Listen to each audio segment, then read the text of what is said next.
परीक्षा है। सर, ये जन सुनवाई को लेकर आप लोग आए हुए थे, किस किस मुद्दे पे बात हुई और क्या क्या समस्याएं थी जनता की? सर समस्याएं तो बहुत थी और काफी समस्याओं पे बात भी की गई, लेकिन मेन मुद्दे पे किसी ने बात नहीं रखी गई कि हमारे पीने पानी मिला हमारे क्षेत्र के अंदर। तो पीने पानी लेके किसी बात को ना कोई रखी ना किसी ने सुनवाई करी। कभी कभी लगभग हमारे क्षेत्र के अंदर पीने का पानी एक महीने से नहीं आ रहा और आता भी है तो इतना गंदा पानी आता है, उस पानी को ना हम नहा सकते हैं, ना पी सकते हैं, ना कपड़े धो सकते हैं। आज जन सुनवाई को लेकर राजकुमार भाटिया जी भी मौजूद रहे, सारे एटीएम डीएम भी थे, क्या रहा जन सुनवाई को लेकर? आज का जो पीरियड रहा जन सुनवाई का बहुत अच्छा रहा। सारे डिपार्टमेंट के लोग थे। मैं आदर्श नगर के राजकुमार भाटिया जी को, विधायक जी को बहुत बधाई देना चाहती हूँ कि एक अच्छा प्रयास किया जिसमें सारे RWs लोग आए हुए थे, समाज के लोग आए हुए थे और सबने अपनी अपनी समस्याएं रखी। कुछ समस्याएं हाथ के हाथ सॉल्व हो गई, कुछ के उन्होंने पेपर्स ले लिए जो आने वाले टाइम में उसको पूरा करेंगे। क्या क्या समस्याओं को लेकर चर्चा हुई? मेन समस्या थी कुछ लोगों की डॉक्यूमेंट्स के बारे में कुछ था, किसी के प्लानिंग के बारे में था, मतलब जो उससे समाज से जुड़ी जो समस्याएं थी उनके बारे में वो थी, क्योंकि सीवर और पानी तो रोज की समस्या है, इनसे हट के समस्याओं का निवारण किया उन्होंने। मेरा नाम संदीप तुली है, मैं मजलिस पार्क में रहता हूं और RWA मजलिस पार्क में मैं पहले जॉइंट सेक्रेटरी था और अब मैं वहां से रिजाइन दे चुका हूं। जन सुनवाई में आप आए हैं कि किस तरह की समस्याएं क्षेत्र में? देखिए, क्षेत्र में जो भी समस्याएं थी, आज लगभग सारी समस्याएं नाले से रिलेटेड और हमारे यहाँ पार्क बनाने से रिलेटेड, कूड़े से रिलेटेड और भी जो भी मुद्दे थे अस्पताल से रिलेटेड, तो काफ़ी हमारे आसपास के क्षेत्र के लोगों ने DM साहिबा को बताई, हमारे आदरणीय विधायक जी को बताई और उन्होंने आश्वासन दिया कि हम इस पर बहुत से जल्दी इसकी सुनवाई करेंगे। सर, एक बार अपना परिचय बताइए। सर, मैं यशपाल यादव हूँ, गली नंबर 9 में रहता हूँ, यहाँ का निवासी। हाँ, जन सुनवाई को लेकर आप लोग आए हुए थे, क्या चर्चा रहा, क्या बात? सर, बहुत अच्छी चर्चा रही। DM मैडम ने हमारे विधायक जी के निमंत्रण पर यहाँ पर आई, पब्लिक के बीच बैठी और उन्होंने सबकी समस्याएं सुनी, ना ओनली सुनी, अपने डायरी में नोट भी किया और अश्योरेंस भी दिया कि इनका हल होगा। किस किस मुद्दे पे चर्चा हुआ सर? यहाँ पर जनरल जो समस्याएं होती हैं उन समस्याओं को, प्रशासनिक समस्याएं थी, आज का मुद्दा प्रशासनिक समस्याओं को लेकर था, तो हर तरीके की प्रशासनिक समस्याओं को एड्रेस किया गया। कुछ लोगों ने समस्याएं और भी उठाई जो PWD, जल बोर्ड, NDPL और दिल्ली पुलिस को लेकर थी। विधायक जी ने आश्वासन दिया कि उसके लिए एक अलग से ये वो मीटिंग बुलाएंगे और वहाँ के कंसर्न अधिकारियों को बुला के उन समस्याओं को भी सुनवाएंगे। तो इस मीटिंग में आए तो राजकुमार भाटिया जी के पास मीटिंग में थे, क्या कितने % आप लोग संतुष्ट हुए इस मामले को लेकर? राजकुमार भाटिया जी बहुत ही बेहद कर्मठ और बहुत ही सर्वप्रिय नेता हैं और वो दिल से चाहते हैं कि यहाँ की समस्याएं खत्म हो, तो यहाँ की सारी समस्याएं खत्म करवा देंगे, हमें पूरा उन पे आश्वासन पूरा। मैं RWA मजलिस पार्क का प्रधान हूँ, सुभाष दीक्षित नाम है मेरा। आज हमारे राजकुमार विधायक जी ने, भाटिया साहब ने एक मीटिंग रखी, उसमें DM साहब को, SDM साहब को और DC साहब को और बाकी साथी तहसीलदार वगैरह सब बुलाए। उन्होंने क्षेत्र की जो समस्याएं थी वो जनता में, जो जनता का कहते हैं, जो सरकार का था कि सरकार आपके द्वार, वो प्रोग्राम सरकार के अधिकारी आपके द्वार आए और यहाँ की जनता को बताया गया आज इतने बजे यहाँ सारे अधिकारी आ रहे हैं, आप अपनी समस्याओं को रख सकते हैं। तो यहाँ के लोग जागरूक होकर के यहाँ पर आए और उन्होंने अपनी समस्याएं रखी। मैं मजलिस पार्क की मैंने समस्याएं रखी, मैं इसके बारे में जो कमी थी, जो जिसकी जरूरत थी, वो भी मैंने बातें रखी। तो मीन में मुद्दे की बात करी जाए, जैसे दूसरे प्रधान हैं, आप भी प्रधान हैं, आखिर किस बात को लेकर आप लोग कहाँ सुनी हो गई थी? ये है कि RWA बहुत पुरानी चली आ रही है, उस RWA में जो प्रधान मैं हूँ, कैशियर और सेक्रेटरी और है, तो कुछ अभी मीटिंग हुई थी, तो मीटिंग में उन्होंने मीटिंग को मतलब होने नहीं दिया, झगड़ा कर दिया और उसमें मीटिंग को रुकवा दिया। जो इलेक्शन होने थे वो 25 जनवरी को इलेक्शन होने थे, वो इलेक्शन 25 जनवरी को नहीं हो पाए इनकी झगड़े की वजह से। इस बीच कुछ लोगों ने कोर्ट में मुकदमा कर दिया, अब मामला कोर्ट में है, तो कोर्ट के द्वारा ही सारा काम होगा। ऑल रेजिडेंट्स वेलफेयर एसोसिएशन केवल पार्क का प्रधान आज हमारे लोकप्रिय विधायक श्री राजकुमार भाटिया जी ने जन सुनवाई कार्यक्रम में माननीय DC साहिबा, DM साहब और ADM साहब, ये स्टाफ बुलवा के यहाँ सबके सामने संबोधित करके जन समस्याएं निपटाने का प्रयास किया। ज़्यादातर लोगों ने अपनी समस्याएं बताई और हमारे आए हुए मतलब जो अफसर आए थे उन्होंने गौर से सुनी और उनको नोट किया। आगे उनको समाधान करने में आसानी होगी। मेरी भी 2 समस्याएं थी। मैंने 51 नंबर रोड और एक जनता भवन धर्मशाला है उसकी बात रखी, उन्होंने गौर से सुनी और उम्मीद है, आशा करता हूँ कि वो कार्रवाई करेंगे। सर क्या मामला है जन सुनवाई को लेकर, पूरी बातों को लेकर बात बढ़ गई थी आपकी, क्या ऐसी मुद्दा बढ़ गई? नहीं, सबको नमस्कार। आज ये जो जन सुनवाई का प्रोग्राम हमारे विधायक श्री राजकुमार भाटिया जी ने अपने कार्यालय में रखा, जहाँ पर डीएम महोदया, डीसी साहब और एसडीएम साहब और भी विभिन्न अधिकारी जो एमसीडी से रिलेटेड है वो सब यहाँ पर आए थे और आदर्श नगर विधानसभा की अलग अलग एसोसिएशनों के भी रिप्रेजेंटेटिव यहाँ पर आए हुए थे। सबने अपनी जो समस्याएं थी डीएम साहब के सामने, डीसी साहब के सामने रखी और इन सब ने वो समस्याएं नोट भी करी और उनका जल्द से जल्द समाधान करने का हमें आश्वासन भी दिया। मैं तो विधायक जी को साधुवाद देता हूं कि उन्होंने ये प्रयास किया कि समस्याएं इकट्ठी सारे डिपार्टमेंट को इकट्ठे बुलाकर सुन ली जाए ताकि उन समस्याओं का जल्द से जल्द समाधान निकल जाए। और मुझे पूरी उम्मीद है कि जो हमारे इलाके की समस्या डीएम साहिबा ने सुनी है, डीएम साहिबा जल्द से जल्द उनके ऊपर सख्त कार्रवाई करके उन समस्याओं का समाधान करवा देगी। किस मुद्दा को लेकर चर्चा? सर बहुत सारे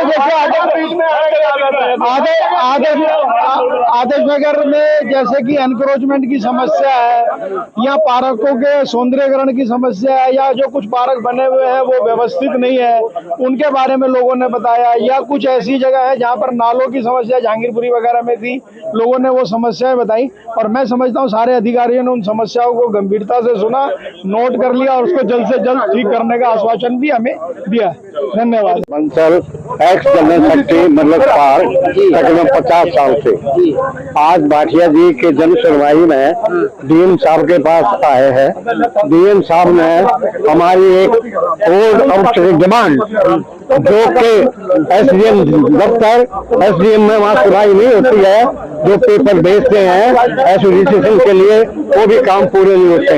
6 महीने तक साधन है जो पत्र व्यास फसल डीएम ऑफिस में देके आते हैं। एसडीएम हेडक्वार्टर भी आज से अब उन्हें आश्वासन दिया इसके ऊपर कार्रवाई होगी। वो भी ये भाटिया जी के कहने से उन्होंने कहा इनका जनरली जितनी एसोसिएशन के बारे में करके कार्रवाई। हमें आशा है, उम्मीद है कि जल्दी हमारी जो पेंडिंग इश्यूज हैं उनको ऊपर जल्दी कार्रवाई होकर एक्शन होगा। इतने साल आप लोग मजलिस पार्क में रहते हुए कभी इस तरह से हालात समस्या से झेलना पड़ा? कभी आज तक नहीं झेलना पड़ा। ये मजलिस पार्क RWA का शोभनीय सीन है जो अब ये हमारे सामने आ रहा है।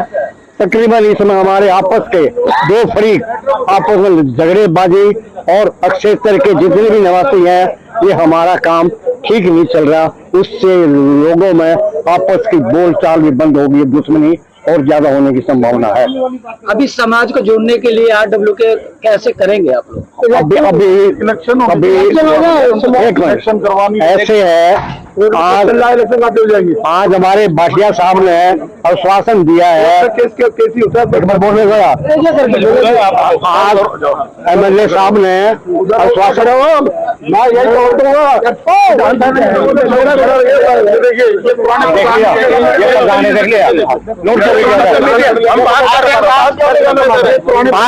ये आप देख रहे हैं हमारे आदरणीय MLA साहब ने आश्वासन दिया जनरली पब्लिक के सामने कि 2 आदमी एक साइड के 2 आदमी दूसरे ग्रुप के बैठ के मेरे पास टाइम मिनिस्टर बैठो हो सका आप लिख के देंगे तो मेरा फैसला आपको मानने होगा।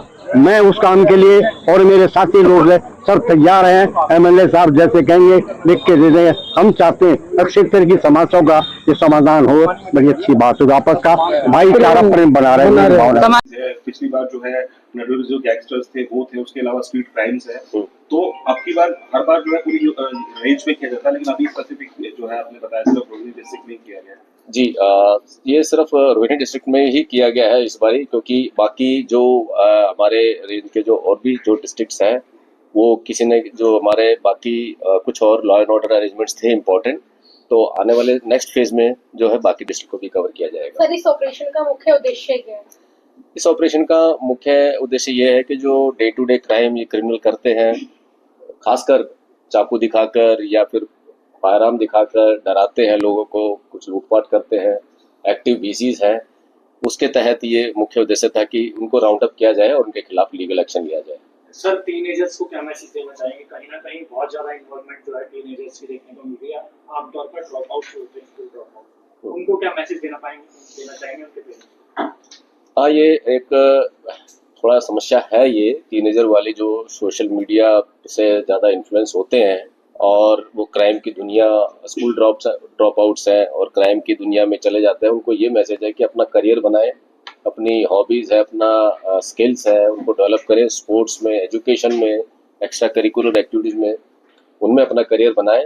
और ये जो शॉर्ट टर्म है सक्सेस की, थोड़ी सी उसके लिए आप क्राइम की दुनिया को चूज करते हैं और बाद में अपना करियर भी ख़राब करते हैं, अपनी फैमिली लाइफ भी ख़राब करते हैं और अपना जो है क्या मतलब एक क्रिमिनल की संगत में आकर अपना भी जीवन ख़राब करते हैं। तो उनके लिए मैसेज है कि अपना जो है अपने करियर पे ध्यान दें और अपना जो है एक अच्छे सिटीजन की तरह उभर के निकले। सर, आपको और आपकी टीम को बताइए, आपने 2 वीकेंड का बहुत अच्छा रिजल्ट दिया है। तो सर, जैसे जिस तरह आपने बताया कि कुछ लोग 10 मुकदमों में आ जाते हैं, 20 मुकदमे, 14 मुकदमे, तो जब कोई आता है एक अगर केस में बाहर आता है, तो क्या पुलिस किस तरह मॉनिटरिंग करती है ऐसे लोगों की, किस तरह से वो फिर एक के बाद एक इन्वॉल्व हो जाते हैं, ये कैसे पॉसिबल है? देखिए, पुलिस अपने लेवल पे जो मल्टीपल इन्वॉल्वमेंट जिनकी रहती है, उनको अपने लेवल पे मॉनिटरिंग का एक पुलिस का सिस्टम है।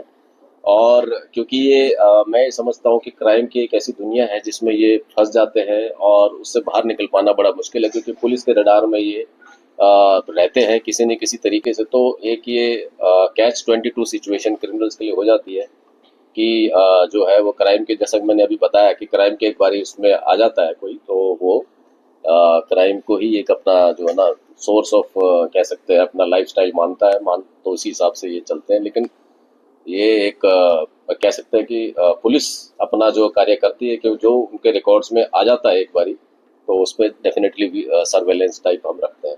डिस्ट्रिक्ट की टीम के बारे में क्या कहना चाहेंगे? जिस तरीके से थाने से 10 व्यक्ति लगाए गए थे, पूरी टीम जो इकट्ठी होकर बीसीओ पे काम किया, टीम के बारे में क्या कहना चाहेंगे? टीम के बारे में यही कहना चाहूँगा कि जो डीसीपी है शशांक जायसवाल और एडिशनल डीसीपी सुलेखा और इनकी टीम, स्पेशल स्टाफ, हमारे स्पेशल यूनिट्स, इन्होंने बहुत अच्छा काम किया है। पहले भी ये काम करते रहे हैं और भी अच्छे मेजर कैच हुए हैं प्रीवियस में। और जितने भी ये टीम मेंबर्स हैं इनके सभी टीम्स के, उनको ये मैं सफल ऑपरेशन के लिए बधाई देना चाहता हूँ और उनको उचित रिवार्ड किया जाएगा, मोटिवेट किया जाएगा। और बाकी जो पुलिस स्टाफ है, जितने भी जो अदर डिस्ट्रिक्ट के हैं या इसी डिस्ट्रिक्ट के हैं, उनको भी इससे एक मोटिवेशन मिलेगा और वो भी और अच्छा काम करेंगे। सर, राजेश गंडेगा, न्यूज़ इंडिया वार्ता से सर, इस बार का सर्च ऑपरेशन में पहले के मुकाबले के हथियार ज्यादा पकड़े गए हैं, उसका रेशो ज्यादा है कम है? लगभग उतना ही है रेशो, न ज्यादा है न कम है। अभी आप देखेंगे कि हथियार की जो मात्रा है उतनी ही है। अगर पर डिस्ट्रिक्ट के हिसाब से ऑन एन एवरेज देखा जाए तो उतनी है हथियार की मात्रा। क्या कोई आरोपी ऐसा पकड़ा गया जो पुराने मामले में कनेक्शन रहा हो? पुराने अभियान वाले सब अभी जेल में है, जैसा उस रिकॉर्ड में देखा गया, जिसमें मैंने बताया कि चिन्हित करे थे, वो अभी पुराने मामलों वाला कोई ऑपरेशन शस्त्र में जो था वो फिलहाल इसके रडार में नहीं है अभी। नमस्कार दोस्तों, साथियों, भाई बहनों, मैं आपका भाई गुलाब सिंह राठौर आप सभी को सूचित करते हुए हर्ष हो रहा है। और मैं तमाम पत्रकार बंधुओं का भी विशेष धन्यवाद करता हूं कि जैसे इनको सूचना मिली कि आज मुकंदपुर वार्ड में निगम पार्षद कार्यालय में दिल्ली नगर निगम द्वारा हाउस टैक्स कैंप लगाया गया है, वैसे ही आप सब लोग आए। आपका भी सभी पत्रकार बंधुओं का विशेष धन्यवाद, आभार व्यक्त करता हूं। लेकिन साथ में जनता की सुविधाएं मिले, लोगों को दफ्तरों में चक्कर न लगाना पड़े, स्थानीय लोगों का अपने ही स्थान पर कार्य पूर्ण हो, उसके लिए आज 29 तारीख और कल 30 मई दोनों दिन का यहाँ हाउस टैक्स कैंप लगाया गया है। आप लोगों को दफ्तरों में चक्कर न काटना पड़े, सुबह 10 बजे से 2 बजे के बीच में आप आइए, आपका स्वागत है। आपके हाउस टैक्स के जो नोटिस अगर आए होंगे तो उनमें जो भी प्रॉब्लम है उसको यहीं सॉर्ट आउट कराया जाएगा, उसको यहीं पर ठीक करा दिया जाएगा। और ताकि बेहतरी से वहां पे राय, कभी इंस्पेक्टर नहीं मिलता, कभी कई परेशानियां होती, आने जाने में दिक्कत होती है, उसको यहीं हल करा दिया जाए। तो यहाँ कैंप चल रहा है, आप सबको आमंत्रित करते हैं, आइए। और अपने तमाम परेशानियों को दूर करिए और अपनी प्रॉपर्टी को सुरक्षित करिए और सरकार का हाउस टैक्स जमा करके अपने आप को सुरक्षित महसूस कीजिए। यही कहने के लिए आप सबको आमंत्रित किया था। बहुत बहुत शुभकामनाएं, बहुत बहुत बधाई, धन्यवाद। लेकिन बात को अवॉइड न करते हुए, बल्कि ये वीडियो अगर आपको मिले तो इसको और ज्यादा लोगों तक पहुंचा दें ताकि ज्यादा से ज्यादा लोग आ सकें। साथ ही इस बात को भी ध्यान रखिएगा कि अगर आप लोग इस पीरियड में नहीं आ पा रहे हैं तो आगे आने के लिए भी आप हमें कमेंट्स कर सकते हैं, ताकि मैं अगर आप आना चाहेंगे तो हम नेक्स्ट वीक फिर से कैंप लगा देंगे। लेकिन वो जब आपके संदेश हमारे आएंगे, व्यूज आएंगे, उसमें से अलग से आपका मैसेज आएगा, तो ये लोग सबको ही हमको बताएंगे कि दोबारा कैंप की मांग हो रही है, तो हम दोबारा से भी कैंप लगाएंगे और आप सबकी सुविधा के लिए हमेशा यहाँ तैयार रहेंगे। अच्छा लगा? नमस्कार। आज कब की सेवा में आपका भाई गुलाब सिंह राठौर। नमस्ते। जो जहांगीरपुरी के उन ब्लॉकों की पानी की बात की जहां तक है, उनकी पानी की पाइपलाइनें इतने नीचे हो चुकी हैं कि पिछले 27 साल से जो सरकार रही, उन लोगों ने उन पानी के पाइपों की कभी कोशिश नहीं किया कि इनको दोबारा से पाइप इनको निकलवा करके इनको ऊपर करवाया जाए ताकि पानी की सर्विस सही जगह पर पहुंच पाए। जो घरों के नजदीक पड़ती, जहां एरिया पड़ता है वाटर पंप से, तो वहां तो पानी चला जाता है, लेकिन जो एंड में पड़ते हैं, डबल ई है, ई है, डी है, इन इलाकों में जाकर के तो एंड में पानी पहुंचता है और राउंड करता है और फिर नीचे से इतना ज्यादा ऊपर आना पड़ता है। 15-20 फीट, कम से कम 15-15 फीट नीचे चला गया, 8 फीट नीचे चला गया पाइप। तो ये पाइपों को ऊपर लाने की आवश्यकता है और अभी माननीय मुख्यमंत्री जी ने इससे तमाम सर्वे लगाए, इसके एक कमेटी बनाई हुई है कि जहां जहां ऐसी स्थितियां हो रही हैं उन सबका नए सिरे से कराए। लेकिन सबसे बड़ी दिक्कत है कि सरकार भी 10 साल रही और 4 बार से विधायक माननीय संजीव झा जी ने तीनों ब्लॉकों में किसी भी प्रकार का एक काम करने का कोशिश नहीं किया और शायद उसी का नतीजा है। वहां तो उनके पार्षद भी रहे, लोगों को 5 साल मिलता है, उनको 5.5 साल मिला था। उनके केंद्र वहां पर स्टेट में भी गवर्नमेंट थी, मुख्यमंत्री थे, वो विधायक भी थे, वो पार्षद भी थे, लेकिन तब भी एक वहां PWD का फ्लड का नाला कवर नहीं करवा पाए, वहां पर 4 सड़कें नहीं बनवा पाए, 2-4 पार्क में कोई ठीक नहीं करा पाए, बारात घर को लूट के खा गए, वहां पर पूरा कबाड़ खाना बना दिया इन लोगों ने और वहां पर पानी की लाइन भी नहीं बदलवा पाए। तो हालात जो बोया गया है पीछे, उसे ठीक करने में, गलत चीजों को सही करने में थोड़ा समय लगेगा और मैं उम्मीद करता हूं कि ये गर्मी अभी काफी टफ है, लेकिन मेरे पास जिनका भी सूचना आ रही है मैं उनके लिए टैंकर की व्यवस्था कोशिश करता हूं, जल बोर्ड के अधिकारियों से बात करके भिजवाने का काम करता हूं। भाजपा राष्ट्रीय अध्यक्ष नवीन नितिन ने भाजपा को 4 प्रदेश अध्यक्ष दिए, तो वही दिल्ली भाजपा प्रदेश अध्यक्ष के तौर पर सांसद हर्ष मल्होत्रा को कार्यभार सौंपा गया। वर्तमान में सांसद हर्ष मल्होत्रा केंद्र सरकार में राज्य मंत्री हैं और भाजपा ने भरोसा जताते हुए हर्ष मल्होत्रा को दिल्ली भाजपा का प्रदेश अध्यक्ष नियुक्त किया। तो वहीं भाजपा प्रदेश कार्यालय में हर्ष मल्होत्रा का स्वागत फूल मालाओं के साथ किया गया, जहां बड़ी संख्या में भाजपा के पदाधिकारी, सांसद, निगम पार्षद, विधायक, बे कार्यकर्ता उपस्थित रहे। वहीं मुख्य मंत्री रेखा गुप्ता ने हर्ष मल्होत्रा को फूलों का गुलदस्ता देखकर और मुंह मीठा कराकर उनका स्वागत किया।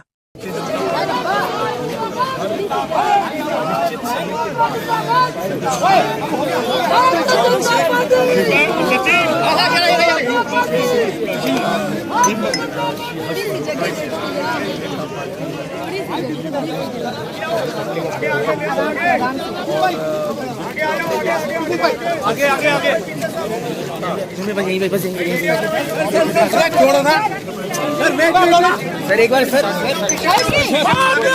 आप पागल हो गए क्या? इतनी तेज से मार दिए। के नेतृत्व में चल रही सरकार की नीतियों को प्रधानमंत्री जी के मार्गदर्शन में जन जन तक पहुंचाकर जो जन उपयोगी काम शिक्षा के क्षेत्र में और फायर के क्षेत्र में, होम के क्षेत्र में, अर्बन डेवलपमेंट के क्षेत्र में, पानी में, ऐसे जितने भी पावर सेक्टर में जो रिफॉर्म्स हो रहे हैं, हर्ष मल्होत्रा जी के नेतृत्व में भारतीय जनता पार्टी इन सब विषयों को और तेजी से जनता के बीच में लेके जाए। सर, आज कुछ और जिम्मेदारियां भी दी गई हैं, जैसे पंजाब का मसलन अगर बात करें, हरियाणा में भी, तो कैसे देख रहे हैं सर? भारतीय जनता पार्टी के लिए कोई नई बात नहीं है। हम निश्चित अवधि के बाद कार्यकर्ताओं को आगे बढ़ाते हैं, पार्टी की जिम्मेदारी देते हैं। ये कोई फैमिली ड्रिवन पार्टी नहीं है, इसलिए आप इसमें कोई नई चीज मत तलाशिए। भारतीय जनता पार्टी का कोई भी कार्यकर्ता जिसे पार्टी एक प्रक्रिया से चुनकर तय करती है, उस प्रक्रिया के अनुसार करते हैं। ये तो उनके लिए नई खबर होती है जिनमें कभी परिवार से बाहर कोई जाए। एक साधारण घर से आए हुए लोग मंत्री बनते हैं, मुख्यमंत्री बनते हैं, अध्यक्ष बनते हैं, कैबिनेट मिनिस्टर बनते हैं, ये वो दल है। इसलिए हमारे लिए नया नहीं है। सभी राज्यों में जो अध्यक्ष चुने गए हैं वे सब भारतीय जनता पार्टी के कार्यकर्ताओं को मैं दिल की गहराइयों से बधाई देता हूं। वरिष्ठ नेता जो भारत की सरकार, देश के प्रधानमंत्री नरेंद्र मोदी जी की वजारत में मंत्री के रूप में भी काम कर रहे हैं, उनको दिल्ली के अध्यक्ष के रूप में कार्यभार आज संभाला जा रहा है। पार्टी ने उनको दिल्ली के अध्यक्ष के रूप में चुनकर भेजा है। हमें यकीन है कि उनकी अगुवाई में दिल्ली में जो रेखा गुप्ता जी की सरकार काम कर रही है उसके कामों को ज़मीन पर पहुंचाने में और हमें ताकत मिलेगी। भारतीय जनता पार्टी को दिल्ली में और मजबूत करने की ताकत मिलेगी और उनके लंबे समय का जो उनका संगठन के अंदर एक्सपीरियंस है उसका हम सभी कार्यकर्ताओं को लाभ मिलेगा। सर, कुछ नई जिम्मेदारियां भी आज दी गई हैं, आपको पता है। आपने एक ट्वीट भी किया है बल्कि ढिल्लों जी के लिए और सचदेवा जी के लिए भी हरियाणा में। ढिल्लों जी बहुत सीनियर नेता हैं, पार्टी के सुलझे हुए सूझवान नेता हैं।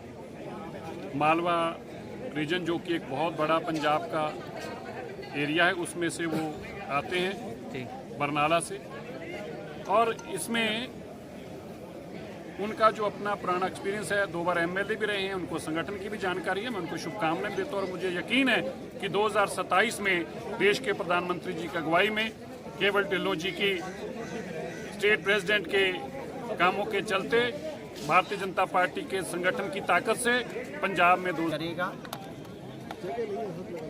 पिछला कार्यकाल वीरेंद्र जी का भी बहुत अच्छा रहा है और ये अब कार्यकाल हर्ष मल्होत्रा जी के नेतृत्व में और अच्छा रहे, उसके लिए हम सांसद के रूप में, कार्यकर्ता के रूप में पूरे मनोयोग से कार्य करेंगे। और जैसा प्रवेश वर्मा जी ने अभी कहा, हमारे साथ सिरसा जी आप देख रहे हैं, एक अच्छे कार्यकाल की शुरुआत पर हर्ष भाई के अनुभवों का, वो हमारे क्षेत्र के मेयर भी रहे कभी, एक लंबे समय से, हम जब सांसद बने उसके पहले वो पार्षद थे, तो बड़ा लंबा अनुभव है उसका।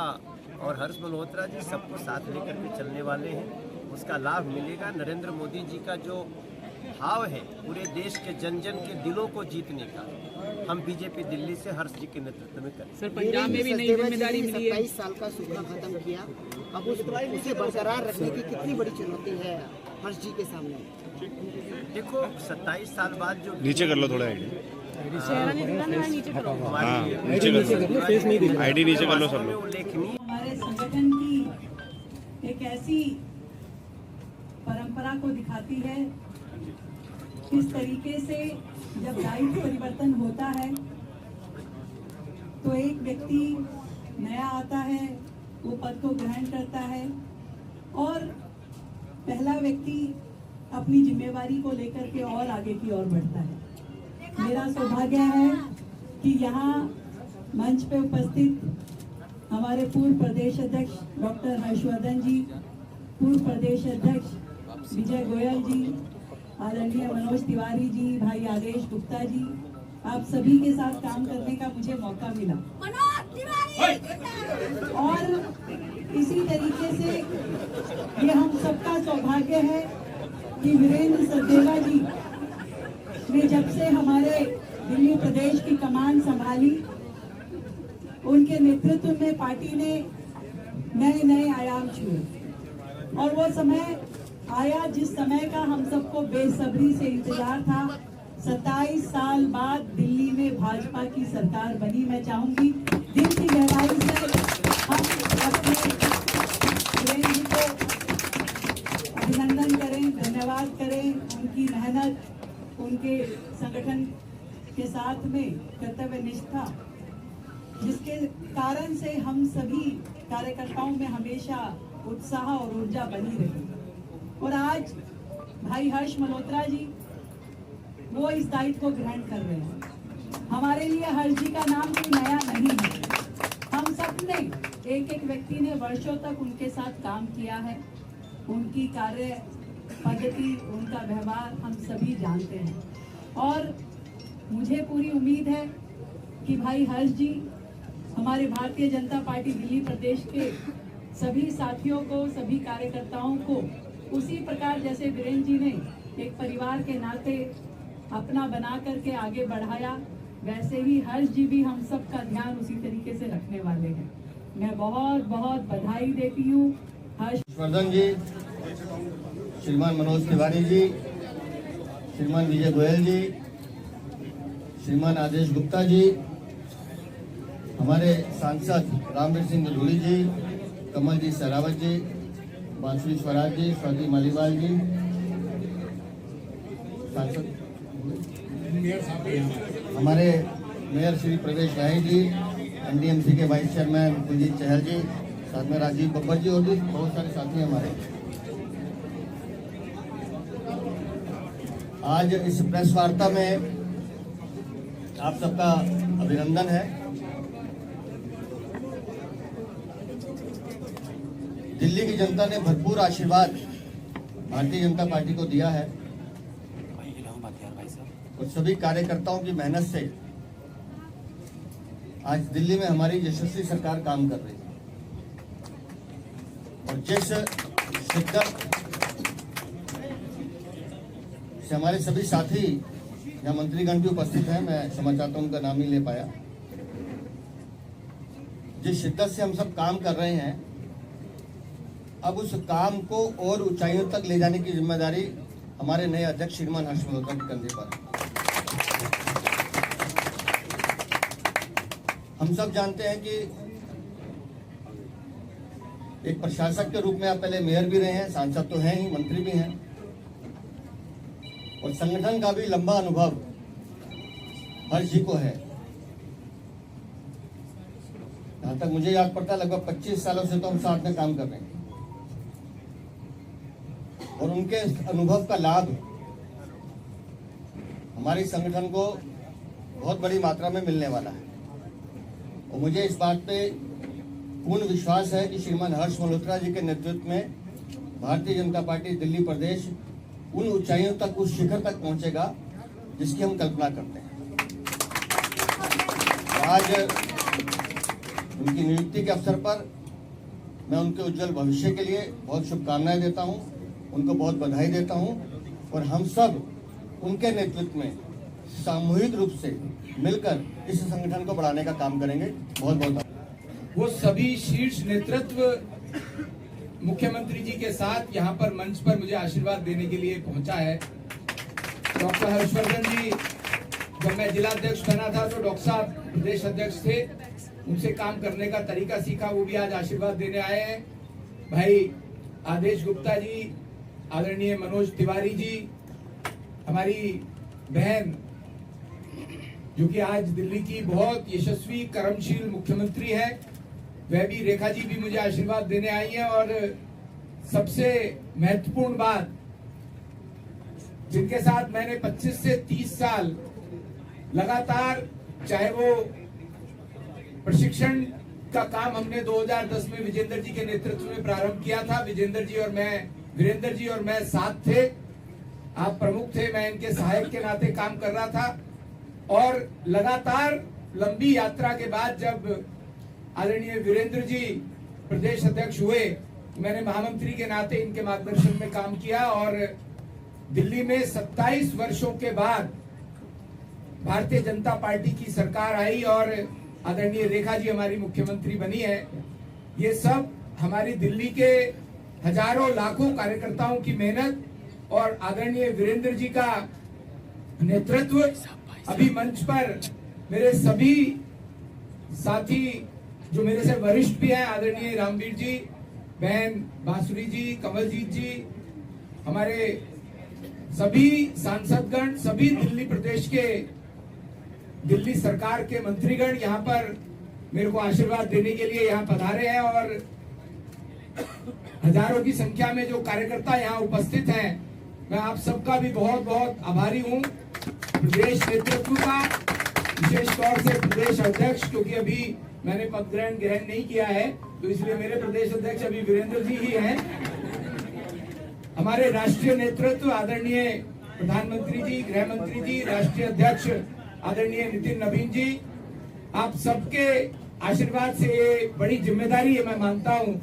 भारतीय जनता पार्टी की ये जिम्मेदारियां 400 मीटर्स की रिले रेस की तरह हैं। बैटन आज वीरेंद्र जी ने मेरे को थमाई है। मैं ऐसा मानता हूं कि दिल्ली के हजारों कार्यकर्ताओं के साथ मिलके और जो नेतृत्व यहाँ बैठा है उनके मार्गदर्शन में जो दिल्ली को, भारतीय जनता पार्टी को आगे बढ़ाने का और दिल्ली की सरकार जो 24 घंटे दिल्ली की जनता के लिए काम कर रही है उस काम को और आगे बढ़ाने में अपना भरसक प्रयत्न करूंगा। मैं आप सबका बहुत बहुत आभारी हूं, बहुत बहुत धन्यवाद प्रेषित करता हूं।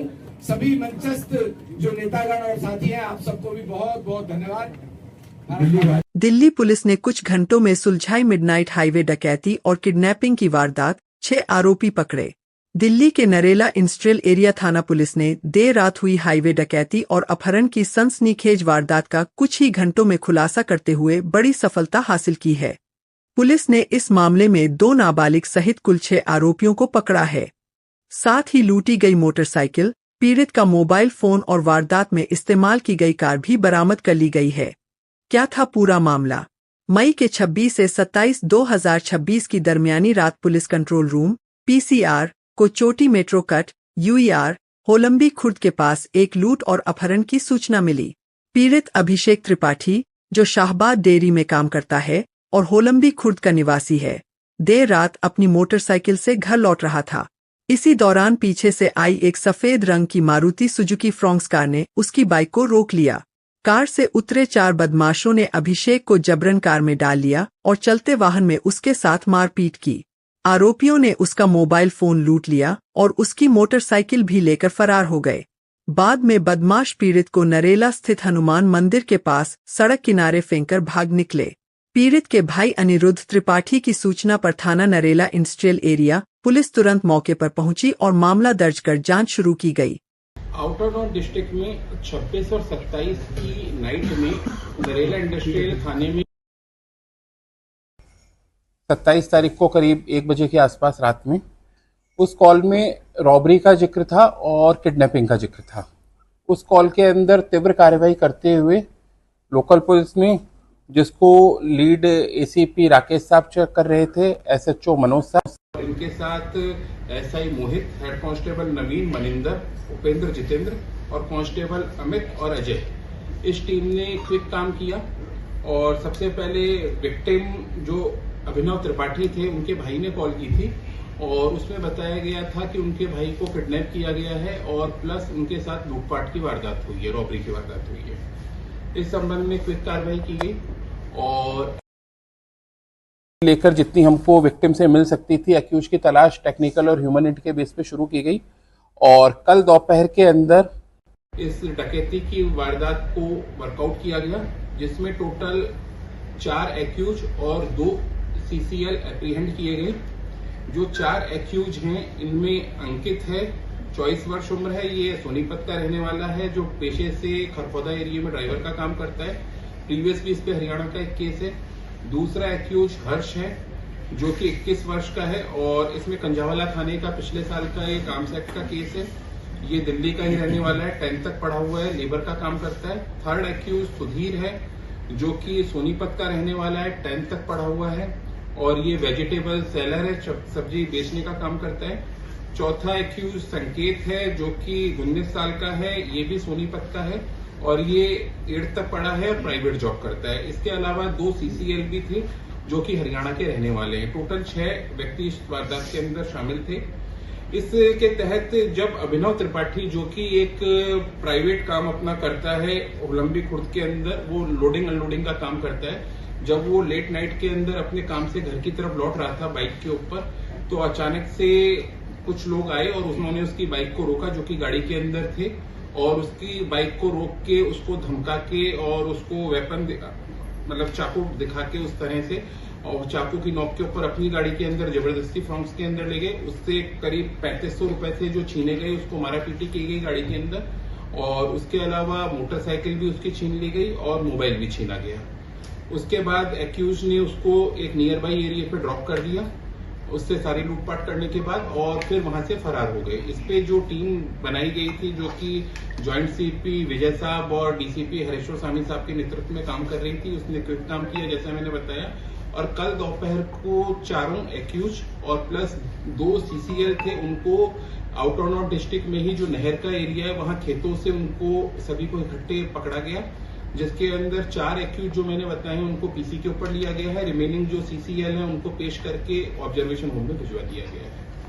सर ये चारों के जो आपने बताया टोटल 6 आदमी थे, 2 नाबालिग, तो इन्होंने पहले जो ये पूरी वारदात की रीजन क्या था और पहले कितनी वारदात अभी तक कर चुके थे? जैसा मैंने बताया, अंकित के ऊपर हरियाणा में एक केस दर्ज है और जो हर्ष है उसके ऊपर आर्म्स एक्ट का कंझावाला थाने का पिछले साल का ही एक मुकदमा दर्ज है। ये अभी तक हमको प्रीवियस इन्वॉल्वमेंट मिल पाई है।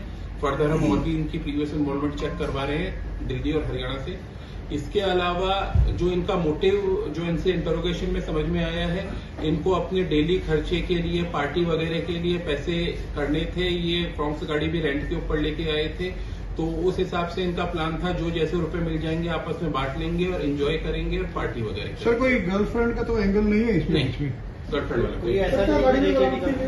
हाँ बिल्कुल, वो गाड़ी भी जो फ्रॉन्क्स गाड़ी है मारुति सुजुकी की, जिसके अंदर इन्होंने वारदात की थी, वो गाड़ी भी बरामद की गई है और विक्टिम की मोबाइल जो इन्होंने रॉबरी की थी वो भी बरामद हुई है और प्लस इसके अलावा वीवो का मोबाइल फोन भी बरामद हुआ है। 3500 रुपए थे वो इन्होंने जो किए थे डकैती के अंदर जो हुए थे वो इन्होंने खर्च कर दिए थे। बाकी अभी इंटरोगेशन चल रहा है। सर इसके मास्टरमाइंड कौन है? इसमें मेन मास्टरमाइंड अंकित है, जो कि पेशे से जैसे मैंने बताया खरखौदा के अंदर प्राइवेट कंपनी में ड्राइवर है, 24 साल का है, सोनीपत का रहने वाला है और प्रीवियस इस पे हरियाणा के मुकदमा। कहाँ से इनकी अरेस्टिंग हुई थी सर? और इन सभी की arresting out of north district में जो नहर एरिया है वहां पर खेतों से हुई थी। वारदात के बाद इन्होंने लिकर वगैरह कंज्यूम की थी और इवन पहले भी शायद कुछ कंज्यूम कर रखी थी इन्होंने, जैसा हमको अभी प्राइमा फेसिया इंटरोगेशन में पता लगा। और उसके बाद ये वहीं पे लेकर कंज्यूम करके खेतों के अंदर चल गए थे, वहीं पर छुप गए थे। सर गाड़ी चोरी की है या नहीं, गाड़ी रेंट पे लेके आए थे।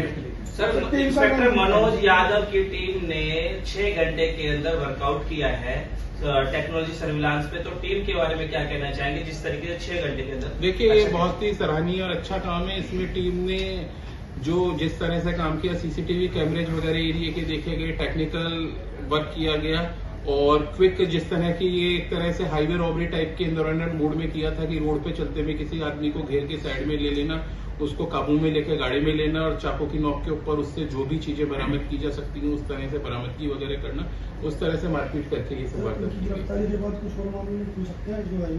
बिल्कुल, हम अभी इंटरोगेशन कर रहे हैं एक्यूज से। हम इस एस्पेक्ट पे भी देख रहे हैं कि इनके ऊपर दिल्ली या हरियाणा में कुछ और मुकदमे इन्होंने वारदात की है। मतलब इनमें ऐसा कुछ नहीं था कि कोई रेकी का रखे हो, बस जो मिलेगा। हाँ, इनका रैंडम था, रैंडम अटेम्प्ट था इनका कि जो रास्ते में मिलेगा जैसे जैसे मिलेंगे, जैसे अगर ये सक्सेसफुल हो जाती इनकी या ये पकड़ में नहीं आते तो आने वाले दिनों में फिर वारदात करते, क्योंकि ये इन्होंने इस तरह से कही थी कि ये इजी मनी रहेगा और इस तरह से चुरा के जो जितना मिल जाए रैंडमली उतना पैसा इनका लूटने का प्लान था। सर इनके साथ और भी कुछ लोग हैं? नहीं, अभी तक तो यही लोग 6 समझ में आ रहे हैं जो इनके साथ के हैं, जिसमें 4 जैसे मैंने बताया मेजर हैं और 2 जुवेनाइल है, सीसीएल है। अभी तक का 6 का ही है, रिमेनिंग कोई अभी एक्यूज नहीं लगा। सर जिस समय ये आप लोगों ने अरेस्ट किया, क्या उस समय भी प्लानिंग कर रहे थे अगले टारगेट की?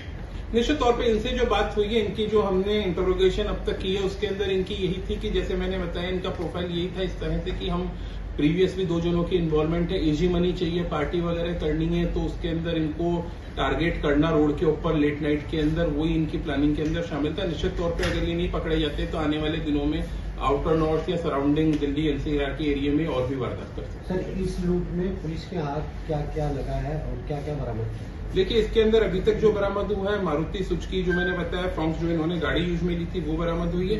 इसके अलावा विक्टिम की पल्सर जो इन्होंने उससे रॉबरी कर ली थी, डकैती करके मतलब, तो वो बरामद हुई है और इसके अलावा वीवो का स्मार्टफोन जो विक्टिम का था वो बरामद हुआ है। गाड़ी मालिक का तो कोई रोल नहीं है? क्या करें? गाड़ी मालिक का तो कोई रोल नहीं, गाड़ी मालिक को हम इंटरोगेट करेंगे, लेकिन प्राइमा फेसिया जो अभी तक आया है कि रेंट के ऊपर गाड़ी लाई थी और उन्होंने अपना व्हीकल ने इस्तेमाल करके एक रेंट का व्हीकल को इस अपराध के लिए उपयोग किया। दिल्ली के करोल बाग स्थित बैप्टिस्ट चर्च में विवाद लगातार गहराता जा रहा है। माननीय उच्च न्यायालय के आदेशानुसार बुधवार 27 मई 2026 को चर्च को तय समय पर ट्रस्ट द्वारा पूर्व की भांति खोला गया, लेकिन चर्च के पादरी दिनेश दास और उनके सहयोगी एक बार फिर करीब 1 घंटा देरी से चर्च पहुंचे। सबसे बड़ा सवाल यह उठता है कि जब चर्च का पादरी ही समय की मर्यादा और अपनी जिम्मेदारी का पालन नहीं करे तो फिर अनुयायियों को क्या संदेश जाएगा। इससे पहले 24 मई रविवार को आयोजित सामूहिक प्रार्थना सभा में भी दिनेश दास अनुपस्थित रहे थे, जिसने चर्च सदस्यों के बीच कई सवाल खड़े कर दिए। आज जब दिनेश दास बैप्टिस्ट चर्च करोलबाग पहुंचे तो उनका रवैया भी काफी आक्रामक दिखाई दिया। पहले उन्होंने मीडिया को चर्च परिसर में प्रवेश करने से रोकने की कोशिश की और फिर जब उनसे देर से आने और लगातार अनुपस्थिति को लेकर सवाल पूछे गए तो वे नाराज हो गए। यहाँ तक कि जब एक मीडियाकर्मी ने उन्हें सम्मानपूर्वक सर कहकर संबोधित किया तब भी वे भड़कते नजर आए। अब सवाल यह है कि जो व्यक्ति स्वयं धार्मिक अनुशासन, धैर्य और शालीनता का पालन कर पाए, वह अपने अनुयायियों को आखिर क्या सीख देगा। मामले को और गंभीर बनाते हैं वे आरोप जिनमें चर्च के पादरी दिनेश दास पर दुष्कर्म का आरोप लगाया गया है। जानकारी के अनुसार इस मामले में एफआईआर भी दर्ज की जा चुकी है। फिलहाल यह पूरा मामला लोगों के बीच चर्चा का विषय बना हुआ है और चर्च से जुड़े श्रद्धालुओं में भी नाराजगी और चिंता का माहौल देखने को मिल रहा है। मेरा नाम परमजीत है और पिछले इतवार को भी मैंने आप लोगों से बात की थी। पिछले इतवार को भी जो दूसरा पक्ष है दिनेश दास है और उसके जो भी सहयोगी है, उन्होंने कोर्ट से परमिशन ली थी आने के लिए और उनके जो प्रीस्ट थे वो भी नहीं आए। आज फिर हम सब लोग यहाँ सामूहिक प्रार्थना कर रहे हैं और अभी हमें पता लगा है कि वो कल पता नहीं रात को वो यहाँ पर काफ़ी लोग आए, उन्होंने गार्ड को धमकाया और ताले भी वो यहाँ ज़बरदस्ती बदल के चले गए हैं। वो सब कैमरा में भी आ गया है और जो चर्च को अभी संभाल रहे हैं जो लोग, उन्होंने पुलिस में इसकी रिपोर्ट दी है, आपत्ति भी जताई है। तो हम तो श्रद्धालु हैं, एक तरह से हम प्रेयर करने आ जाते हैं कभी कभी। तो आज भी वो लोग नहीं आए तो हम सोच रहे थे वो लोग आए, हम भी उनके साथ प्रार्थना करें और उनसे रिक्वेस्ट करें कि पीसफुली जो चर्च को चलने दें। लेकिन वो आज भी नहीं आए तो उनकी मनसा शायद ठीक नहीं है, क्योंकि वो खुद कोर्ट को बोलते हैं कि हम चर्च जाना चाहते हैं, चर्च खुलवाओ। और चर्च तो हमेशा श्रद्धालुओं के लिए खुली है। हम भी कभी कभी आ जाते हैं प्रेयर करने तो हमेशा खुली होती है। बस यही है कि वो लोग बार बार कोर्ट को, पुलिस को बोलते हैं कि चर्च खुलवाओ और वो लोग हमें आने नहीं देते, लेकिन वो खुद ही नहीं आ रहे हैं और ताले भी बदल गए हैं, गार्ड को धमकी भी देके गए हैं। तो कहीं ना कहीं उनकी मनसा ठीक नहीं है। तो मैं तो माननीय कोर्ट से और पुलिस से यही दरखास्त करूंगा कि ये जो धार्मिक स्थल है, जो शांति का स्थल है, जो ईश्वर का स्थल है, यह यहाँ शांति बनी रहनी चाहिए और कोई भी जो लोग यहाँ गलत चीज प्रस्तुत कर रहा है उसको रोके, ताकि सभी लोग यहाँ के प्रे कर सके, शांति से रह सके। नहीं, बाहर निकल जाते हैं, हमारा समय खत्म हो गया है। उस समय आप चर्च में बात करते हैं। दिनेश सर, आज जिस तरीके से पहले बाहर बात करते हैं, आज सभा प्रार्थना सभा संपन्न हुई, क्या बताना चाहेंगे? परमेश्वर का धन्यवाद। अंधेरे आते हैं पर अंधेरे, परमेश्वर का वचन कहता है अंधेरे का रेशमी से कोई मेल नहीं। अंधेरा था, छट गया जी। लेकिन पिछले संडे भी आपको आना था, आप आए नहीं। कुछ टेक्निकल प्रॉब्लम थी, वो ठीक करनी जरूरी थी जी।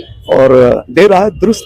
लेकिन आप भी 6 बजे का था टाइम, 7 बजे पहुंचे। धूप है, देखिए धूप, हमारे लोग आसपास से नहीं आते, यहाँ नहीं आ रहे। प्रार्थना करने के लिए लोग तो आ गए। नहीं, 7 बजे का टाइम दिया था हमने सबको, 7 बजे का टाइम दिया था, 7 बजे चर्च भर गया जी। तो धूप है, मौसम खराब है, ऑरेंज अलर्ट चल रहा है। मुझे अपने साथ साथ अपने बहन भाइयों का भी सोचना है, बड़े दूर दूर से आते हैं, कोई गस खा के गिर गया, कोई और गया, तो किसका जवाब देंगे। इसलिए आगे भी मैं प्रशासन से यही कहूँगा कि हम 7 बजे की सर्विस करेंगे, 7 बजे के, ताकि जब तक गर्मी रहे तब तक ठीक रहे। हम शांति प्रिय लोग हैं, हम किसी को भी कुछ नहीं। उच्च न्यायालय ने बड़ा अच्छा आदेश दिया है, उसका पालन करते हैं। और आपको भी बड़ा धन्यवाद, आप सबको, आपने अपना कीमती समय दिया है और हम सबकी एक अच्छी फोटो बनाई है, वीडियो बनाई है, जैसे पहले पोस्ट की थी, अभी भी कीजिएगा। अच्छा, एक आखिरी सवाल, कुछ आरोप भी लगाए जा रहे हैं आप पर, कहा जा रहा है कि मिशन से बाहर कर दिया गया है। अगर आरोप ये होते तो हाई कोर्ट का ऑर्डर क्यों नहीं आता? आप हाई कोर्ट का ऑर्डर पढ़िए, कहने से कुछ नहीं होता। आपसे सबसे निवेदन है, हाई कोर्ट का ऑर्डर जरूर देखिए, कौन बाहर हुआ और कौन बाहर नहीं हुआ, ये कोर्ट का ऑर्डर बताएगा, मेरे कहने से कुछ नहीं होता। हम मान के चले कि अगले संडे और जब भी होगा अब आप टाइम पर आएंगे और समय बताएगा। Thank you. बजरंग ठाकुर। कल आप यहाँ पे कौन से चर्च में आप काम करते हैं? ये बीपीएस चर्च में। कल क्या हुआ था? कल 5:42 में हम यहाँ बैठे हुए थे तो 4 चक्का से आए, सोमन डेविड करके नाम है, वो आदमी अपना 3 आदमी के साथ से आए। आने के बाद पहले चर्च में गए, पहले वो सीधा डायरेक्ट उधर गए। वहाँ जाने के बाद जो है से मंगनू लाल जो है ऊपर वाला वो आया, उसको गेट खोल के सब दिखाया, वीडियो कैमरा वो भी ले रहा था। फिर उसके बाद वो गया, फिर 1.5 या 2 मिनट के बाद तुरंत रिटर्न आया। फिर वो तीनों आए, तीनों आने के बाद गए अंदर। फिर वो अंदर वाला रूम सब है उस सब में खोल के, हाँ वो वाला रूम में खोल करके पूरा जो है से उसको क्या बोलते हैं वीडियो कैमरा लिए सब चेक किए। उसके बाद आए सोमन डेविड जो मेन आदमी से वो गाड़ी में बैठे थे, उनका बॉडीगार्ड एक आदमी और था, वो आदमी आए। और ये मंगनू लाल जो है वो तीनों आदमी मिल करके यहाँ पर आए, पुराना ताला वो खुलवा करके और उसने जो है से नया ताला उसमें चारों में मार दिया। तो जो पुरानी चाबी थी वो मंगू लाल के पास? मंगनू लाल के पास थी जी। मंगू लाल यहाँ करता क्या है? वो सर मुझे मालूम नहीं है, यहाँ का शायद कुछ काम करता है यहाँ पे जी। उसके बाद फिर आपने उनसे पूछा कि आप क्यों आए हो, तो उन्होंने कोई जवाब दिया? नहीं, हम पूछे, हम तुरंत गए, टॉनी सर के लड़के हैं उनको बोले कि ऐसा, तो वो हमारे साथ गए। वो जाने के बाद उनसे पूछा कि सर आप इसमें ताला क्यों मार रहे हैं, तो वो बोल रहे हैं कि मारूंगा नहीं, मेरा है तो मारूंगा नहीं, ऐसा करके उनसे थोड़ा रफ यूज कर रहे थे बोली बच्चे के साथ, आप वीडियो में देख सकते हैं। उसके बाद जो है से फिर वो कुछ पूछे, वो गनमन वाला आदमी है, वो बॉडी बिल्डर, काला चश्मा विश्मा। दिल्ली के पोश इलाके न्यू राजेंद्र नगर से 2 बुजुर्ग महिलाओं की मौत की रहस्यमय खबर सामने आई है।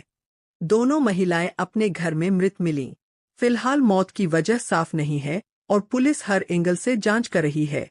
मामला न्यू राजेंद्र नगर के आर ब्लॉक स्थित मकान नंबर 852 का है, जहां सरोज और चंद्रकांता नाम की 2 बुजुर्ग महिलाएं मृत हालत में मिलीं।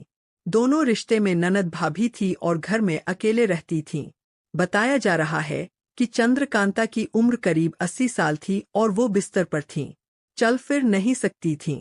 वहीं 78 वर्षीय सरोज सहारे से चलती थी और वही चंद्रकांता की देखभाल करती थीं।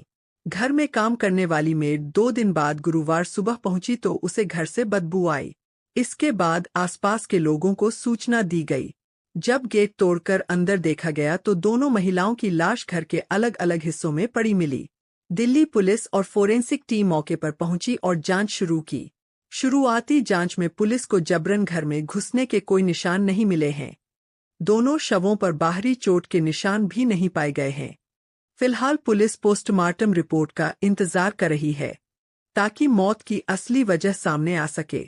हत्या, हादसा या किसी और वजह से हुई मौत, इस सवाल का जवाब फिलहाल जांच के बाद ही साफ हो पाएगा।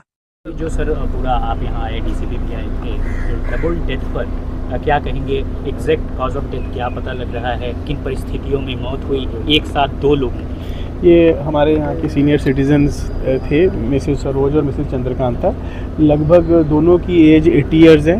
ये अकेले यहाँ पे रहते थे और इन्फॉर्मेशन सुबह लगभग 9:30-10 बजे मेड द्वारा दी गई और वही मेड इनको डे बिफोर यस्टरडे चाय बना के दे के गई थी। और मौके को अगर एक बार क्राइम टीम ने भी एग्जामिन कर लिया और साइन ऑफ स्ट्रगल और फोर्सफुल एंट्री फ़िलहाल नज़र नहीं आई है। बॉडीज़ रिमूव करा के उनका पोस्टमार्टम करा रहे हैं। पोस्टमार्टम के बाद ही कुछ और जानकारी मिल पाएगी। ये कब से अकेले रह रहे थे, परिवार में कौन कौन था, क्या कांटेक्ट लोग अक्सर करते थे या फिर ये पता लगा ये आइसोलेशन में रहते थे हमेशा, रिजर्व थे? ये बिल्कुल, क्योंकि ये एक तो अनमैरिड थे इनमें से और दूसरे विडोड थे और इनके जो रिलेटिव्स हैं वो भी दिल्ली में कुछ रहते हैं, वेस्ट दिल्ली में। उनको बुलाया गया, उनसे आगे बात कर रहे हैं और बाकी की जानकारी पोस्टमार्टम के बाद ही पता लगता है। They both are around 80 years old. They were 80 years old. They were senior citizens living by themselves. And today in the morning around 10 o'clock, we got the first information from the maid who was cleaning the outskirts of the house that some foul smell is there. The main door, both the main doors are open. When police team inspected and forensic team, crime team, they have also visited. Both of them were found dead. One is having some injuries on his face, which indicate which can be an indication of accidental fall, and the other one was lying on the bed.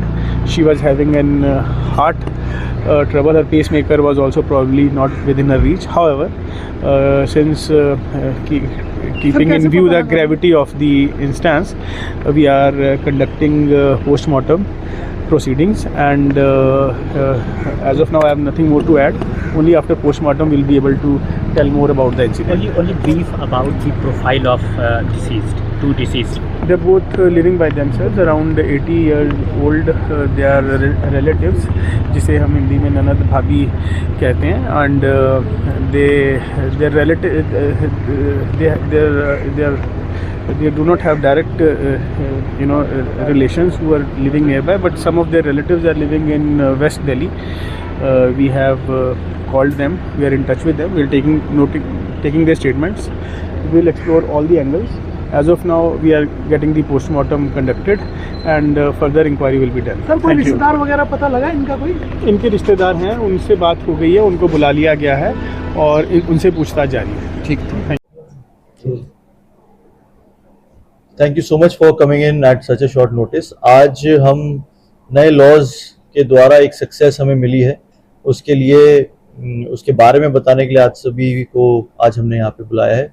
12 दिन में हम एक case में conviction लेके आए हैं, जिसके अंदर जिस दिन 14 मई को हमारे यहाँ पे एक स्नैचिंग का इंसिडेंट हुआ PSIP स्टेट में, और हमने FIR उसमें दर्ज की.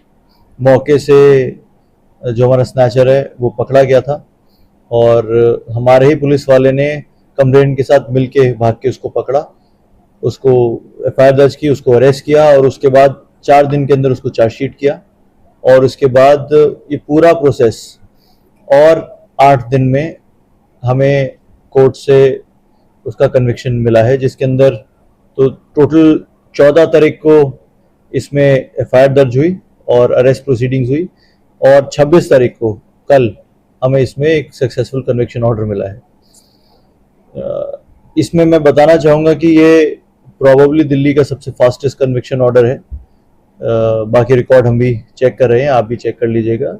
और ये सक्सेस हमें इसलिए मिला क्योंकि हमने नए लॉज के तहत बहुत साइंटिफिक एक इन्वेस्टिगेशन किया, जिसके अंदर मौके से जब हमें रिकवरी हुई तो हमने ई साक्ष्य आपके द्वारा उसका सीन ऑफ क्राइम का ऑडियो वीडियोग्राफी किया, उसको ऑन रिकॉर्ड लेके आए और कोर्ट में हमारे पीपी साहब ने भी उसको बहुत अच्छे से दर्शाया और हमारे जितने भी पॉइंट्स थे वो बहुत अच्छी तरह कोर्ट में रखे.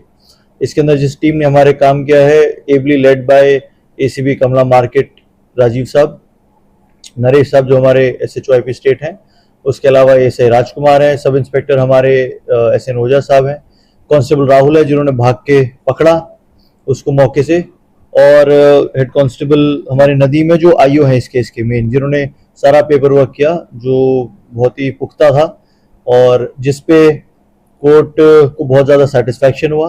और खासकर राघव खुराना साहब जो हमारे लर्नेड PP रहे, इसमें जो हमारे पब्लिक प्रोसिक्यूटर रहे, उन्होंने हमारी जो भी बातें हैं कोर्ट के सामने पेश करने में कोई कमी नहीं छोड़ी. बहुत अच्छे से हमारे पॉइंट्स रेज किए गए और कोर्ट को समझाए गए. मैं ये भी कहना चाहूँगा कि इस पूरे प्रोसेस में जो हमें कुछ सीखने को मिला वो ये मिला कि जैसे मोहम्मद आदिल है जो स्नैचर जो हमारा पकड़ा गया है, वो IP स्टेट का ही रहने वाला है, उसकी एक पुरानी इन्वॉल्वमेंट भी है चोरी की.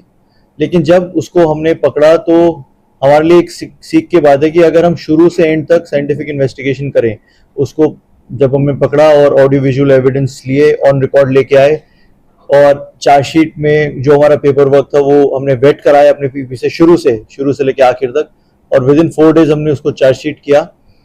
तो हमें सीखने की ये बात है कि जब हमने उसको चार्जशीट किया तो उस टाइम में हमें पता चला कि पेपर वर्क काफ़ी अच्छी तरीके से हुआ है, क्योंकि शुरू से हम अपने पीपी से टच में थे तो उसमें ऑब्जेक्शंस नहीं लग के आए. और ऐसे ही कोर्ट में भी जब हमें प्रेजेंट करना पड़ा अपने केस को तो IO ने भी रिप्रेजेंट किया, मौके पे पकड़ा था हमारे स्टाफ ने, उसको भी एग्जामिन किया कोर्ट ने, और हमारे पीपी साहब ने भी जब रिप्रेजेंट किया. तो ये बातें बहुत साफ हुई कि अगर शुरू से आखिर तक हम पॉइंट टू पॉइंट कोई भी कोताही ना बरतें अपनी इन्वेस्टिगेशन में, तो कोर्ट को भी बहुत ज़्यादा आसानी होती है ये जज करने में कि जो अक्यूज है उसको सज़ा मिलनी चाहिए या नहीं। तो एक बहुत ही अच्छा ये एक्सपीरियंस रहा हमारे लिए तो रहा ही, पुलिस ऑफिशियल्स के लिए जो इतनी मेहनत करते हैं, मौके से हमारे स्ट्रीट क्राइम के स्नैचर्स रॉबर्स को पकड़ते हैं। और कई बार हमें लगता है कि ठीक से रिप्रेजेंट हम लोग नहीं कर पाते, इसकी वजह से शायद उतना अच्छा हमें रिजल्ट नहीं मिल पाता है, लेकिन पूरी टीम ने बहुत मेहनत की, पीपी साहब के साथ मिलकर अच्छे से रिप्रेजेंट किया, जिसकी वजह से हम ये 12 दिन में कन्विक्शन हम लोग लेके आए हैं। तो इसमें मैं एक और चीज़ बताना चाहूँगा, वो ये है कि ये पहला केस है जो हमें इतनी जल्दी कन्विक्शन मिला है, लेकिन इसके साथ पाइपलाइन में हमारे और भी केसेस हैं अलग अलग थानों में, सेंट्रल जिले में, जिन पे हम फोकस कर रहे हैं, जिनके अंदर हम शुरू से आखिर तक अच्छे साइंटिफिक एविडेंसेस जिसमें हम ला सकते हैं वो लेके आ रहे हैं, और अच्छी टेस्टिमोनीज लेके आ सकते हैं वो लेके आ रहे हैं। तो होपफुली बहुत जल्दी और भी ऐसी सक्सेस स्टोरीज आपको सुनने में मिलेंगी। Thank you so much. इसने जो हमारा पुष्पेंद्र हमारा विक्टिम है, उसका फोन स्नैच करके भागा था। ये इसका पुराना क्या है, ट्रैक रिकॉर्ड था? इसका एक चोरी का इन्वॉल्वमेंट है, इसका पिछले साल का। समयपुर बादली थाना पुलिस ने चाकू की नोक पर हुई लूट की वारदात का किया खुलासा, 3 आरोपी गिरफ्तार। राजधानी दिल्ली में दिल्ली पुलिस की आउटर नॉर्थ डिस्ट्रिक्ट पुलिस ने चाकू की नोक पर हुई सनसनीखेज लूट की वारदात का पर्दाफाश करते हुए 3 आरोपियों को गिरफ्तार किया है। हैरानी की बात यह रही कि इस पूरी साजिश का मास्टरमाइंड खुद पीड़ित का जीजा निकला। पुलिस ने आरोपियों के कब्जे से वारदात में इस्तेमाल किया गया चाकू, लूटा गया बैग और अपराध में प्रयुक्त टीवीएस एंटोर्क स्कूटी भी बरामद कर ली है। क्या था मामला? 21 मई 2026 को थाना समायपुर बादली में मोबाइल फोन और बैग लूटे जाने की सूचना मिली। शिकायतकर्ता शरद कुमार ठाकुर, जो कराला दिल्ली का रहने वाला है और कश्मीरी गेट स्थित ऑटो स्पेयर पार्ट्स की दुकान में काम करता है, ने पुलिस को बताया कि वह अपने मालिक पंकज गुलाटी के लिए रोजाना कैश कलेक्शन का काम करता है। घटना वाले दिन वह रोहिणी सेक्टर 7 में कैश कलेक्शन के लिए गया था। इसके बाद उसे फोन पर रोहिणी सेक्टर 18-19 मेट्रो स्टेशन बुलाया गया। वहां ट्रैफिक सिग्नल पर अचानक एक युवक उसकी स्कूटी पर बैठ गया और पीठ पर चाकू लगाकर उसे दिव्य ज्योति अपार्टमेंट की तरफ ले जाने लगा। थोड़ी देर बाद एक अन्य आरोपी काली टीवीएस एंटोर्क स्कूटी पर आया और दोनों ने मिलकर उसका मोबाइल, चाबी और काला बैग लूट लिया और फरार हो गए। समयपुर बादली में 21 मई की शाम को एक वारदात हुई थी, जिसमें नाइफ पॉइंट के ऊपर एक पर्सन जो स्कूटी के ऊपर था, उससे रॉबरी की वारदात को अंजाम दिया गया। इस वारदात के बाद जॉइंट सीपी साहब विजय सर के नेतृत्व में और डीसीपी हरेश्वर स्वामी साहब के सुपरविजन में एक टीम बनाई गई स्पेशल, जिसको lead ACP Firoz, SHO Shailendra, SI Ghanshyam और हेड कांस्टेबल विशाल सौरभ और कांस्टेबल मंजीत और कृष्ण कर रहे थे। इस टीम को कुछ दिनों के बाद एक बड़ी सफलता मिली, जिसमें टोटल 3 अरेस्ट की गई और एक्यूज अरेस्ट किए गए। अब मैं डिटेल के ऊपर आता हूँ किस तरह से इंसिडेंट हुई थी। एक पर्सन जो कि शरद कुमार ठाकुर है, वो कश्मीरी गेट में ऑटो पार्ट्स की शॉप के अंदर काम करते हैं और कैश रिकवरी का भी साथ में काम करते हैं, जो उनकी दुकान से संबंधित होता है। तो इस संबंध में जब वो एक कैश रिकवरी करने के लिए समयपुर बादली के एरिया में आए हुए थे, रोहिणी के सेक्टर्स के अंदर, तो जब उनकी स्कूटी एक रेड लाइट के ऊपर रुकी रोहिणी सेक्टर में, तो एक पर्सन उनके स्कूटी के ऊपर आके पीछे से बैठ गया और उसने उनके ऊपर चाकू लगा दिया और स्कूटी साइड में करने के लिए कहा, थोड़ी सी सुनसान जगह पे ले जाने के लिए। जब वो वहाँ पर उसके फोर्स के और चाकू लगाने के कारण जो विक्टिम थे शरद कुमार ठाकुर, वो अपनी स्कूटी साइड में लेके गए, तब एक स्कूटी और साथ में आके रुकी, जिसमें एक लड़का और था। उन दोनों ने चाकू दिखा के और धमका कर उसको, जो बैग था उनके वो कैरी कर रहे थे, बैग लिया, स्कूटी की चाबी ली और इसके अलावा मोबाइल उनका छीन लिया और वहाँ से फरार हो गए। फौरन इसके अंदर जब एक्टिव हुई पुलिस और इसके अंदर कार्रवाई शुरू की गई, तो इसमें टेक्निकल काम भी किया गया और ह्यूमैनिटी के ऊपर भी काम किया गया, जिसमें टीम को एक बड़ी सफलता मिली। और जब पूरी पिक्चर क्लियर हुई इसके अंदर, तो जिसमें कि टीम ने सीसीटीवी भी एरिया के काफ़ी डिटेल के अंदर देखे, उसमें भी काफ़ी टाइम लगा। तो जो पिक्चर जो निकल के आई होल स्टोरी इसके अंदर, जो विक्टिम था शरद कुमार ठाकुर, उनका जीजा प्रशांत एलियस अनुज, जो कि मोहन गार्डन का निवासी है और वो इस कॉन्स्पिरेसी का मेन, इस एक्टिविटी का, इस रॉबरी का मेन कॉन्स्पिरेटर निकल के आया है। ये जो प्रशांत एलियास अनुज है, जो मेन इसका कॉन्स्पिरेटर है, ये नोएडा की एक टेली कंपनी के अंदर जॉब करता है। करीब 60,000 मंथली इनकी सैलरी है। MCA इसने कर रखा है और इसको ये पता था, 40 वर्ष उम्र है, कि इसके जीजा जो अपनी शॉप के काम के सिलसिले में बड़े अमाउंट के अंदर, हैवी अमाउंट के अंदर, कैश के ट्रांजैक्शन के अंदर इनका रोल रहता है। इसके ऊपर कुछ कर्जा था, तो इसने अपनी जो प्रशांत अनुज की सेम कंपनी जिसमें वो टेली कंपनी में काम करता है, उसका एक, उसकी टीम लीडर जिस टीम में है उसका ही एक टीम मेंबर है हर्ष एलियास हर्षित, उसको साथ में मिलाया आपने और इन लोगों ने इसकी पूरी कॉन्स्पिरेसी रखी। हर्षित है, वो नोएडा में रह रहा है और 26 वर्ष उसकी उम्र है। पीछे से ये लखनऊ का रहने वाला है और अभी लॉ फाइनल ईयर का स्टूडेंट भी है ये।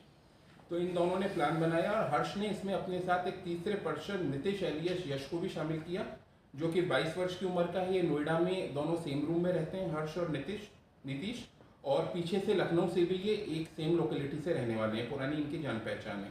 नीतीश भी एक ऑनलाइन डिलीवरी कंपनी है नोएडा की, उसके अंदर सुपरवाइजर का काम करता है। इसकी भी 25,000 मंथली के आसपास सैलरी है।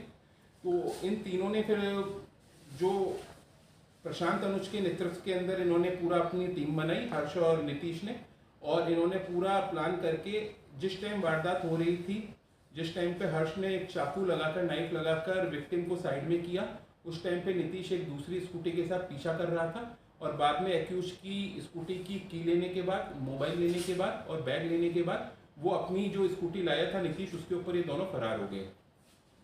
जो विक्टिम शरद कुमार का जीजा है प्रशांत अनुज, वो भी थोड़ी दूरी के ऊपर अपनी कार के अंदर फॉलो कर रहा था डिस्टेंस के साथ में कि किस तरह से एक्टिविटी हो रही है। बाद में तीनों एक निश्चित जगह के ऊपर पहुंचे वारदात करने के बाद, वहां उन्होंने बैग चेक किया और एक्चुअल में हुआ ये था कि जो पैसा कलेक्शन आ रहा था जिस पार्टी के पास, उस पार्टी ने किसी दूसरी जगह से बता दिया कि मेरी इस जगह के ऊपर पैसा नहीं है, आप दूसरी जगह से पैसा कलेक्ट कर दो। तो उस जगह से पैसा एक्चुअल में कलेक्ट नहीं हो पाया था, बैग साथ में था और जिस हिसाब से इसका हैवी ट्रांजैक्शन रहता था मनी का, तो उस हिसाब से उन्होंने वारदात किया, लेकिन बैग के अंदर कोई पैसा उस टाइम पे था नहीं। तो बाद में इन एक्यूज को, जैसा कि मैंने बताया, CCTV की डिटेल एनालिसिस किए गए, CCTV देखे गए, एरिया के ह्यूमन और टेक्निकल एंड पे काम किया गया, तो इन तीनों लोगों को अरेस्ट किया गया। इसके अंदर जो जीजा प्रशांत एलियास अनुज है, इसको 25 मई को अरेस्ट किया गया और जो को एसोसिएट है इसके अंदर हर्ष एलियास हर्षित और नीतीश एलियास यश, इनको 26 मई को अरेस्ट किया गया है। और इस पूरे मामले के अंदर जो रिकवरी हुई है वो एक चाकू मिला है जो कि वेपन ऑफ क्राइम था। TVS स्कूटी जिसके जो नीतीश और हर्ष ने काम में ली थी भागने में, वो रिकवर हुई है और एम्प्टी बैग जो उन्होंने लिया था विक्टिम से, वो भी रिकवर हुआ है। तो क्या सर, ये जो स्कूटी यूज हुई थी या जो उस मामले में पूरा कार यूज हुई थी, क्या वो चोरी की थी या इन्हीं लोगों की थी? नहीं, वो इन लोगों ने किसी और की थी। वो स्कूटी जो यूज हुई थी वो किसी जगह से इन्होंने ले रखी थी, ऑनरशिप इनकी खुद की नहीं थी। वो स्कूटी अरेंज की गई थी इस वारदात के लिए। सर पैसे जब लूट हुई नहीं तो ये मामला, सर पैसे की जैसे लूट हुई नहीं तो ये मामला क्या उसके खिलाफ भी उल्टा दर्ज हो सकता है, जो इन्होंने जो विक्टिम है? नहीं, क्यों नहीं हुई? विक्टिम इसके अंदर शामिल नहीं है। अगर कंफ्यूजन ये हो रहा हो कि विक्टिम ने कॉन्स्पिरेसी की, विक्टिम इस कॉन्स्पिरेसी में शामिल नहीं है किसी भी तरीके से। विक्टिम के जो जीजा है उसने 2 अपने एसोसिएट के साथ मिलकर इस वारदात को, क्योंकि वो कर्जे के अंदर था, प्रशांत खुद के ऊपर कुछ कर्जा था, उसने मकान बनाया था, हर्ष जो उसके साथ का टीम मेंबर था उसके ऊपर भी कुछ कर्जा था, तो उन्होंने सोचा कि लाखों की कैश ट्रांजैक्शन मेरा साला करता है, जो उसको एज फैमिली मेंबर पता थी बात, तो मैं एक बड़ा अमाउंट अगर मिल जाएगा तो हम अपना कर्जा चुका देंगे और हमारे पास एक्स्ट्रा मनी कुछ और काम करने के लिए भी। इनका पहले भी कोई ऐसा रिकॉर्ड रहा है कि पहले कुछ ऐसी वारदात? प्रीवियस कोई रिकॉर्ड। सर वहाँ से वादली एरिया में क्यों आए? क्या इन्होंने पहले से जगह को चिन्हित कर रखी थी? ये लोग पीछा कर रहे थे उस पर्सन का जो विक्टिम है शरद कुमार। ये जैसा मैंने बताया कश्मीरी गेट में एक ऑटो पार्ट्स की दुकान में काम करता है, तो ये जो भी कैश ट्रांजैक्शन होता है उसके अंदर जो शॉप ऑनर है वो इसी को भेजते हैं, उनका ट्रस्टवर्दी पर्सन है ये। तो एक रिलेशन होने के कारण, क्योंकि प्रशांत जीजा था तो उसको मालूम था कि मेरा साला इस तरह से हैवी ट्रांजैक्शन मनी का लाता है।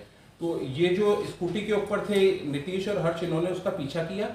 चांस की बात थी उस टाइम डिलीवरी समय पर बादली से ली जानी थी कैश अमाउंट, तो ये उसका पीछा करते हुए समय पर बादली पहुंचे और वहां जब बैग दिखा तो इनको लगा कि शायद पैसा ले लिया गया है उसके अंदर, जबकि जो जिस पार्टी से पैसा लेना था उसने किसी दूसरी जगह अपनी लोकेशन से पैसे पिक करने के लिए बोला था। और इस बीच में जब पैसा नहीं था तभी वारदात की गई। लेकिन क्योंकि उनको पता नहीं था, वो बैग लेके गए थे प्लस स्कूटी की लेके गए थे और मोबाइल फ़ोन लेके गए थे। ये उसका उन्होंने विक्टिम का तीनों को 3 आइटम लिए। प्रोफाइल और इनका जो टीम का है प्रोफाइल जैसे मैंने बताया, प्रशांत प्रीवियस इन्वॉल्वमेंट इन तीनों में से किसी की भी नहीं है। प्रशांत एलियस अनुज जो कि मोहन गार्डन का रहने वाला है दिल्ली का, उम्र इसकी 40 वर्ष है। ये उस दिन मौके पे कार के साथ पीछा कर रहा था डिस्टेंस के साथ अपने जीजा को, और जो इसके दोनों पर्सन को एक्यूज एक्टिविटी कर रहे थे। ये नोएडा में एक टेली कंपनी के अंदर काम करता है, 60,000 के आसपास इसकी मंथली सैलरी है। MCA इसने कर रखा है, टेक्निकल पर्सन है और टीम लीडर है अपनी कंपनी का। और उसके अलावा जो हर्ष हर्षित है, ये नोएडा का रहने वाला है, पीछे से ये लखनऊ का है, 26 वर्ष उम्र है। जिस कंपनी के अंदर प्रशांत काम करता है, सेम कंपनी के अंदर हर्ष भी काम करता है, उसी की टीम का मेंबर है ये। सर, तीनों में मेन मास्टरमाइंड इसके अंदर प्रशांत एलियस अनुज है। सर, लूट की कॉल जो आई थी कितने लाख की या कितने की? नहीं, लूट की कॉल इस तरह से नहीं आई थी लाख की, क्योंकि पैसा तो था ही नहीं। विक्टिम को पता था मेरे पास कोई भी पैसा नहीं है इसके अंदर और वारदात हो गई है। ये रॉबरी के अंदर चाकू दिखा के रॉबरी करने, उस हिसाब से ये इन्फॉर्मेशन रिसीव हुई। सर, 25 और 26 तारीख को जो 2 गिरफ्तारी हुई कहाँ से हुई? ये दिल्ली से हुई है। एक गिरफ्तारी तो यहाँ से हुई है हमारी प्रशांत एलियस अनुज की दिल्ली से, और बाकी नोएडा से हुई है हर्ष एलियस नीतीश की। टीम इसके अंदर जैसा मैंने बताया, इसके अंदर ACP सेंट्रल दिल्ली के टैंक रोड गारमेंट्स मार्केट के व्यापारियों के साथ Ramvir Singh leading fire master लोगों को बता रहे हैं कि आग लगने के बाद आपसे कैसे बचा जा सके और आप कैसे बुझाई जा सकती है। फायर की तरफ से अब सकरी गलियों में जाने के लिए बाइक इस्तेमाल की जाएगी, क्योंकि पतली गलियों में कंजेस्टेड इलाकों में फायर की गाड़ी नहीं पहुंच पाती। उसको देखते हुए फायर में बाइक लॉन्च की है, जिससे लोगों तक फायर सर्विस की छोटी गाड़ियां मौके पर पहुंच सके और फायर डिपार्टमेंट को सूचना दे सके कि यहां पर गाड़ी पहुंच सकती है या नहीं। इन सब चीज को देखते हुए बाइक लॉन्च की गई है, जो कि पतली गलियों में पहुंचा जा सके। मेरा नाम सतवंत सिंह है और मैं टैंक रोड मार्केट जो होलसेल की मार्केट गारमेंट्स और क्लॉथ की एशिया की बिगेस्ट मार्केट है, इसका प्रेसिडेंट। सर, गर्मी को देखते हुए फायर की तरफ से कई चीजें ऐसी नई इलेक्ट्रिक दी गई है जिससे लोगों में जैसे गर्मी के तौर पे देखा तो आगे ज्यादा लगती है शॉर्ट सर्किट, उसको लेकर के आज फायर की तरफ से क्या सूचना और क्या चीज? देखिए, फायर की तरफ से एक अच्छा सराहनीय कदम उठाया गया कि लोगों में अवेयरनेस जो है, कई बार जरा सी आग लगती है तो उसमें इंसान होपलेस हो जाता है और उसके कारण उसको सुध नहीं रहती कि मुझे क्या करना चाहिए। ये सारी जानकारियां जो है आज हमारे फायर अधिकारी जो है रामवीर जी, इन्होंने यहाँ पर आकर दी है कि भाई अगर तुरंत अगर छोटी कोई, जैसे पहले भी अवेयरनेस रहती थी कि जहाँ मीटर लगे वहाँ पे कोई रेत की बोरी या मिट्टी की बोरी ऐसी रखी जानी चाहिए, कभी धुआं उठता है तुरंत उसको मार दिया जाए, या फायर सिस्टम होना चाहिए। इसके साथ साथ अगर बड़ी कोई मीटर में शॉर्ट सर्किट होती है, गैस में होती है, तो उसके लिए हमें क्या उपाय करने चाहिए, घबराना नहीं चाहिए। और अगर धुआं फैलता तो उस पर गीला कपड़ा या रुमाल जो अपने मुंह पे रख के, ताकि उससे थोड़ा सा, क्योंकि ज्यादातर इन्होंने बताया कि भाई दम घुटने से ही जान जाती है और ये सच्चाई है। तो उन चीजों को जो है देखते हुए आज बहुत अवेयरनेस जो है फायर अधिकारियों की तरफ से मिली। नाम बता दीजिए। मेरा नाम रामवीर सिंह है, प्रशांत नगर फायर स्टेशन से आया हूँ। सभी व्यापारी भाइयों को, सभी आम पब्लिक को आग से बचाव के बारे में जानकारियां दे रहे हैं। लोग जागरूक रहें और जान और माल का नुकसान कम से कम हो।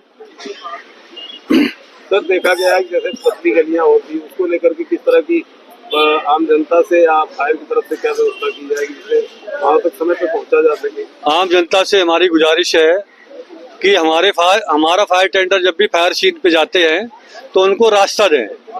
रास्ता देने से हम समय पे आप लोगों की सेवा में पहुंचे। और पतली गलियों के लिए हमारे पास मोटरसाइकिल आ गई है, फायर मोटरसाइकिल, उससे हम जल्दी समय पे फायर सीन पे पहुंच जाएं और पहुंच के वहाँ जो सिचुएशन होगी उस सिचुएशन के आधार पे हम वहाँ पे और गाड़ियों की डिमांड कर सकते हैं और आम जनता की मदद कर सकते हैं। जो भी जैसी घटना होगी वैसी उसको मदद मिलेगी। ईद को लेकर दिल्ली पुलिस खास सतर्कता बरतती नजर आ रही है। दिल्ली पुलिस के द्वारा नॉर्थ जिले में फ्लैग मार्च निकाला गया। इस फ्लैग मार्च में DCP नॉर्थ राजा बांठिया समेत जिले के सभी थानों की पुलिस और आउटर फोर्सेज शामिल रही। DCP राजा बांठिया ने बताया कि ईद के त्योहार शांति और सुरक्षा व्यवस्था को बनाए रखने के लिए ये फ्लैग मार्च निकाला गया। साथ ही जिले के सभी इलाकों में सामाजिक संस्थाओं, RWA और लोगों के साथ बैठक की गई और उन्हें दिल्ली सरकार की गाइडलाइन का पालन करते हुए ईद का त्योहार मनाने की अपील की गई। साथ ही उन्होंने बताया कि दिल्ली पुलिस खुले में नमाज पढ़ने और कुर्बानी करने पर निगरानी रखेगी और सोशल मीडिया पर किसी भी प्रकार का कोई अफवाह या भड़काऊ पोस्ट या बयान न आए, इसका भी खास ध्यान दिया जा रहा है।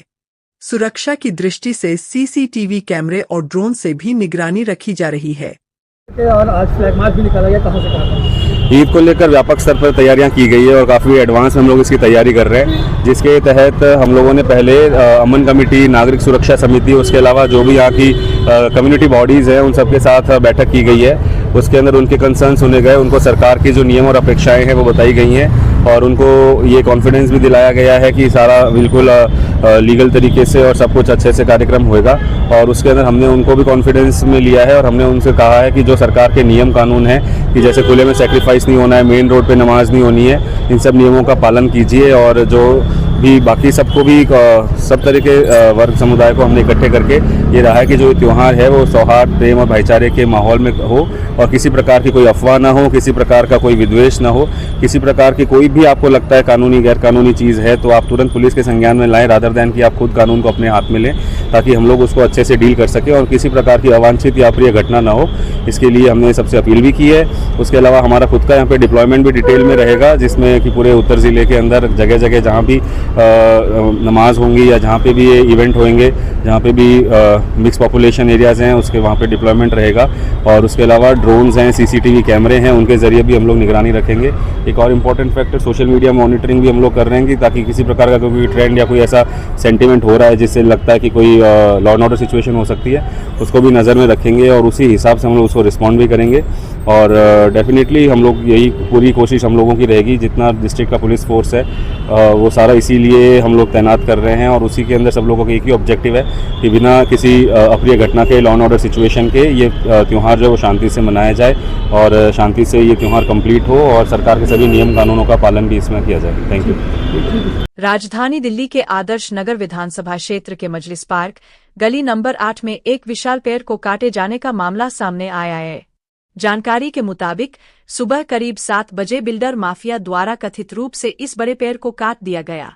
स्थानीय लोगों का आरोप है कि यह पेड़ एक निर्माणाधीन बिल्डिंग के सामने था, जिसे हटाने के लिए जानबूझकर काटा गया। मौके पर मौजूद लोगों ने बताया कि पेड़ काटने वाले व्यक्ति ने खुद को अधिकारी बताया, जिससे संदेह और गहरा हो गया।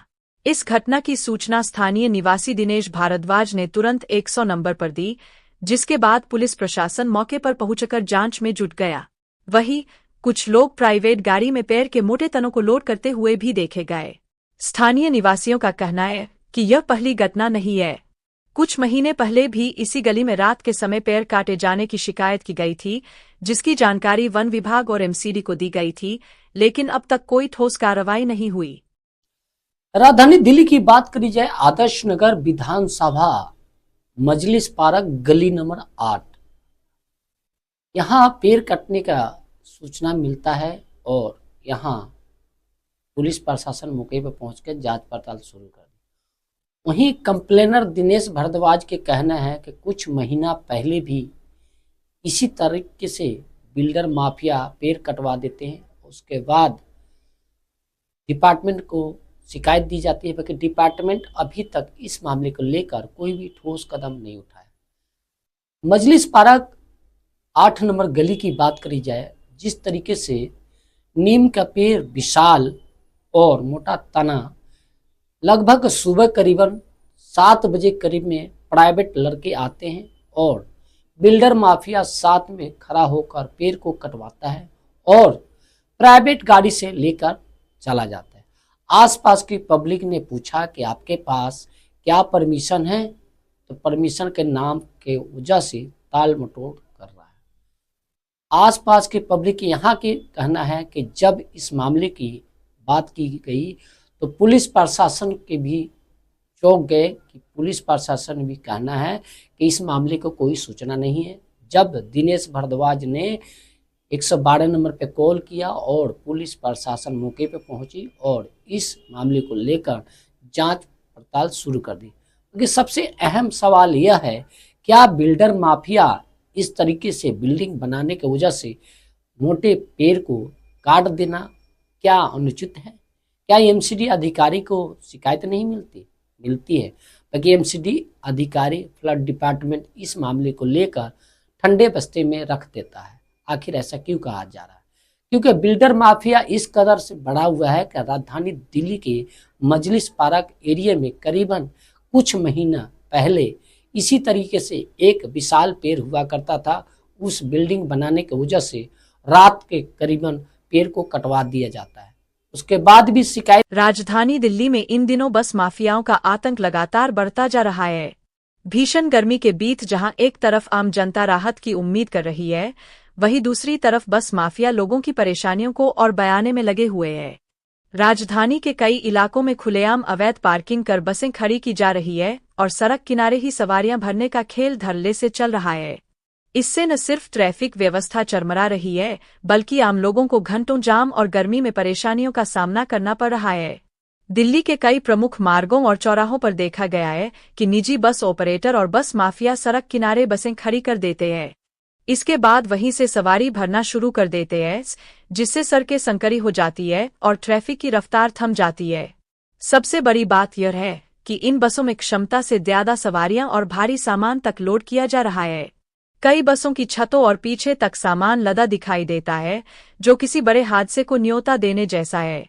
स्थानीय लोगों और राहगीरों का कहना है कि बस चालक और मालिक नियमों को पूरी तरह ताक पर रचकर मनमानी कर रहे हैं। कई जगहों पर यह भी देखा गया कि ट्रैफिक पुलिस मौके पर पहुंची, बस चालकों से बातचीत की, लेकिन कार्रवाई करने के बजाय उन्हें छोड़ दिया गया। ऐसे में लोगों के बीच यह सवाल उठने लगा है कि आखिर इन बस माफियाओं पर सख्त कार्रवाई क्यों नहीं हो रही। गर्मी के मौसम में हालात और भी खराब हो जाते हैं। जाम में फंसे लोग घंटों धूप में खड़े रहने को मजबूर हो जाते हैं। स्कूल जाने वाले बच्चे, नौकरी पेशा लोग और बुजुर्ग सबसे ज्यादा परेशान दिखाई देते हैं। लोगों का कहना है कि अगर इसी तरह अवैध पार्किंग और सड़कों पर सवारी भरने का खेल चलता रहा तो दिल्ली की ट्रैफिक व्यवस्था पूरी तरह चरमरा जाएगी। बताया जा रहा है कि कई बसें बिना किसी तय स्टैंड के सड़कों पर कहीं भी रुक जाती है। चालक अपनी मर्जी से बस रोकते हैं और यात्रियों को बैठाने के लिए लंबा इंतजार करते हैं। इस दौरान पीछे लंबी वाहनों की कतार लग जाती है। कई बार ओवरलोडिंग और तेज रफ्तार के कारण दुर्घटनाओं की घटनाएं भी सामने आती रही है, लेकिन उसके बावजूद नियमों का पालन नहीं कराया जा रहा। दिल्ली हिप 360 की ऑर्गेनाइजिंग कमेटी की ओर से हम प्राइमरी, कॉम्प्लेक्स और रिवीजन हिप आर्थ्रोप्लास्टी को समर्पित इस शानदार एकेडमिक इवेंट में आपका दिल से स्वागत करते हैं। हमें देश भर से जाने माने फैकल्टी और डेलीगेट्स को एक पावर पैक्ड साइंटिफिक प्रोग्राम जिसमें वर्कशॉप शामिल है, जिसमें expert talks, panel discussion, surgical परस और प्रैक्टिकल लर्निंग शामिल है, होस्ट करते हुए खुशी हो रही। कृपया समय पर पहुंचें, अपना रजिस्ट्रेशन जल्दी पूरा करें और इस शानदार एकेडमिक अनुभव का पूरा फायदा उठाने के लिए अपनी सीटें पक्की करें। हम आपके एक्टिव पार्टिसिपेशन और दिल्ली हिप 360 को एक यादगार साइंटिफिक सक्सेस बनाने के लिए उत्सुक है। मैं डॉक्टर राजीव जैन हूँ, चीफ। आज जो आप लोगों ने कहा इससे क्या कहेंगे और कितना फायदा लोगों को, इसकी कॉस्टली कितनी लगभग खर्चा है? देखिए, ये हिप आर्थ्रोप्लास्टी का कोर्स था जो कि जैसे डॉक्टर उमर ने बताया कि हम हर साल कर रहे हैं।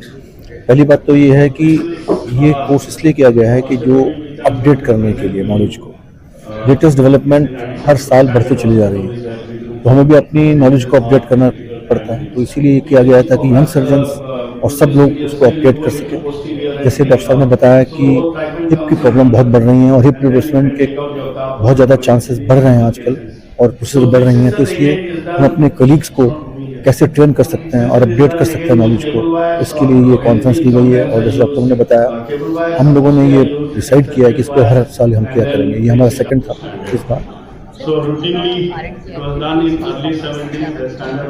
हिप में हमारे यहाँ बेसिकली बहुत सारी चीज़ें हैं, इन्फेक्शन कई बार, और आप देखोगे रोड साइड ट्रॉमा कितना बढ़ गया, हाई स्पीड चीज़ें हैं आजकल, स्पीड बढ़ गई हैं, अच्छी रोड्स हैं जिससे एक्सीडेंट्स बढ़ गए हैं, उससे भी हिप जॉइंट को डैमेज होता है। बहुत सी बीमारी हैं। हमारा देश जो है ना वो ट्यूबरक्लोसिस से भरा पड़ा है, टीबी इन्फेक्शन हिप में जॉइंट में हो जाते हैं, और बहुत सारी रूमेटोलॉजिकल डिजीज हैं जिसको एंकाइलोजिंग स्पॉन्डिलाइटिस बोलते हैं, जिसमें बिल्कुल हिप जॉइंट का मूवमेंट होती नहीं है, फ्यूज हो जाता है और वो लोग चल भी नहीं पाते। लेकिन एक रिवॉल्यूशन है मेडिकल साइंस के अंदर कि जो जॉइंट बिल्कुल फ्यूज पड़ा था उसको हम रिप्लेस करके दोबारा चला सकें।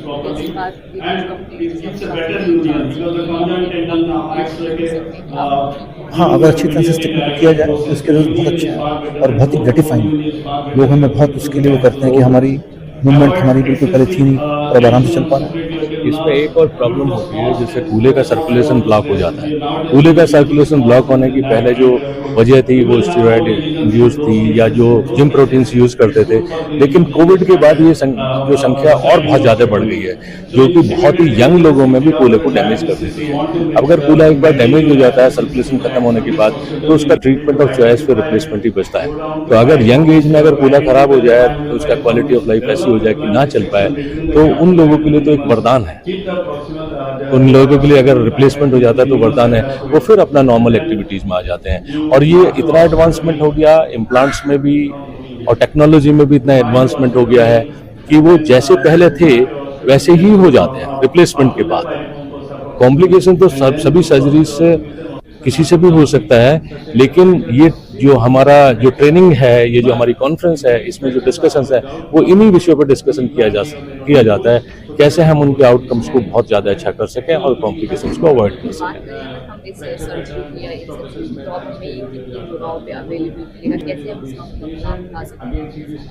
ये तो जो हॉस्पिटल हैं, जो जिन फैसिलिटीज़ के साथ जो हॉस्पिटल हैं वहाँ पे अवेलेबल है, या जो डॉक्टर्स इसमें स्पेशलाइज करते हैं उनके साथ है। तो ये जो कॉन्फ्रेंस थी इसमें सारे वही डॉक्टर्स थे जो कि इस तरह की सर्जरीज करते हैं। मैं डॉक्टर तोमर ऑर्गेनाइजिंग चेयरमैन हूँ इस कॉन्फ्रेंस का। ये कॉन्फ्रेंस डेली हिप 360 है कॉन्फ्रेंस है जो हम लगातार दूसरी बार कर रहे हैं दिल्ली में।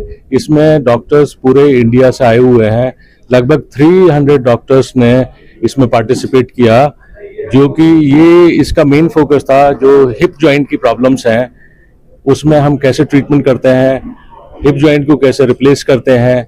आजकल हिप की प्रॉब्लम्स बहुत ज़्यादा बढ़ रही हैं और बढ़ने की वजह से हिप रिप्लेसमेंट की रिक्वायरमेंट बढ़ गई है, और हिप रिप्लेसमेंट की रिक्वायरमेंट बढ़ने के साथ में जो हिप रिप्लेसमेंट जो ट्रीटमेंट है उससे पेशेंट की क्वालिटी ऑफ लाइफ एकदम इम्प्रूव कर जाती है, प्रॉब्लम खत्म हो जाती है, और इसका रिजल्ट भी बहुत अच्छा है। जो एक बार रिप्लेसमेंट सर्जरी करते हैं तो वो कम से कम 30-35 ईयर्स चल जाती है। तो इसलिए इसकी पॉपुलैरिटी बढ़ती जा रही है और इसकी डिमांड भी बहुत बढ़ती जा रही है। आज की डेट में जितनी कॉम्प्लेक्सिटीज इन केसेस में बढ़ रही हैं, इन सर्जरीज में बढ़ रही हैं, उसी के लिए यहाँ पे एक्सपर्ट्स आए हुए थे, पूरे कंट्री से एक्सपर्ट्स आए हुए थे, कुछ एक्सपर्ट्स इंटरनेशनल एक्सपर्ट भी थे, जिसमें सारे लोगों ने डिस्कशन किया।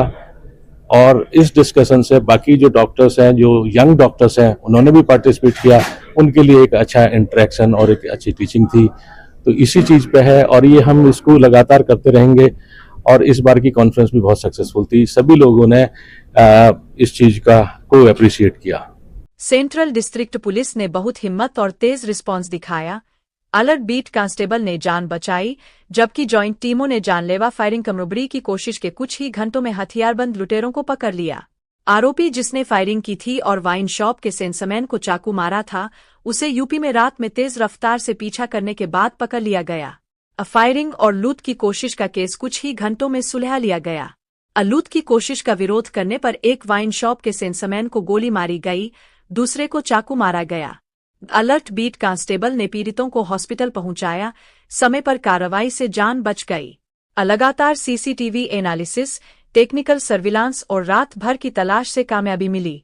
दोनों आरोपियों का पता लगाकर उन्हें यूपी से गिरफ्तार कर लिया गया।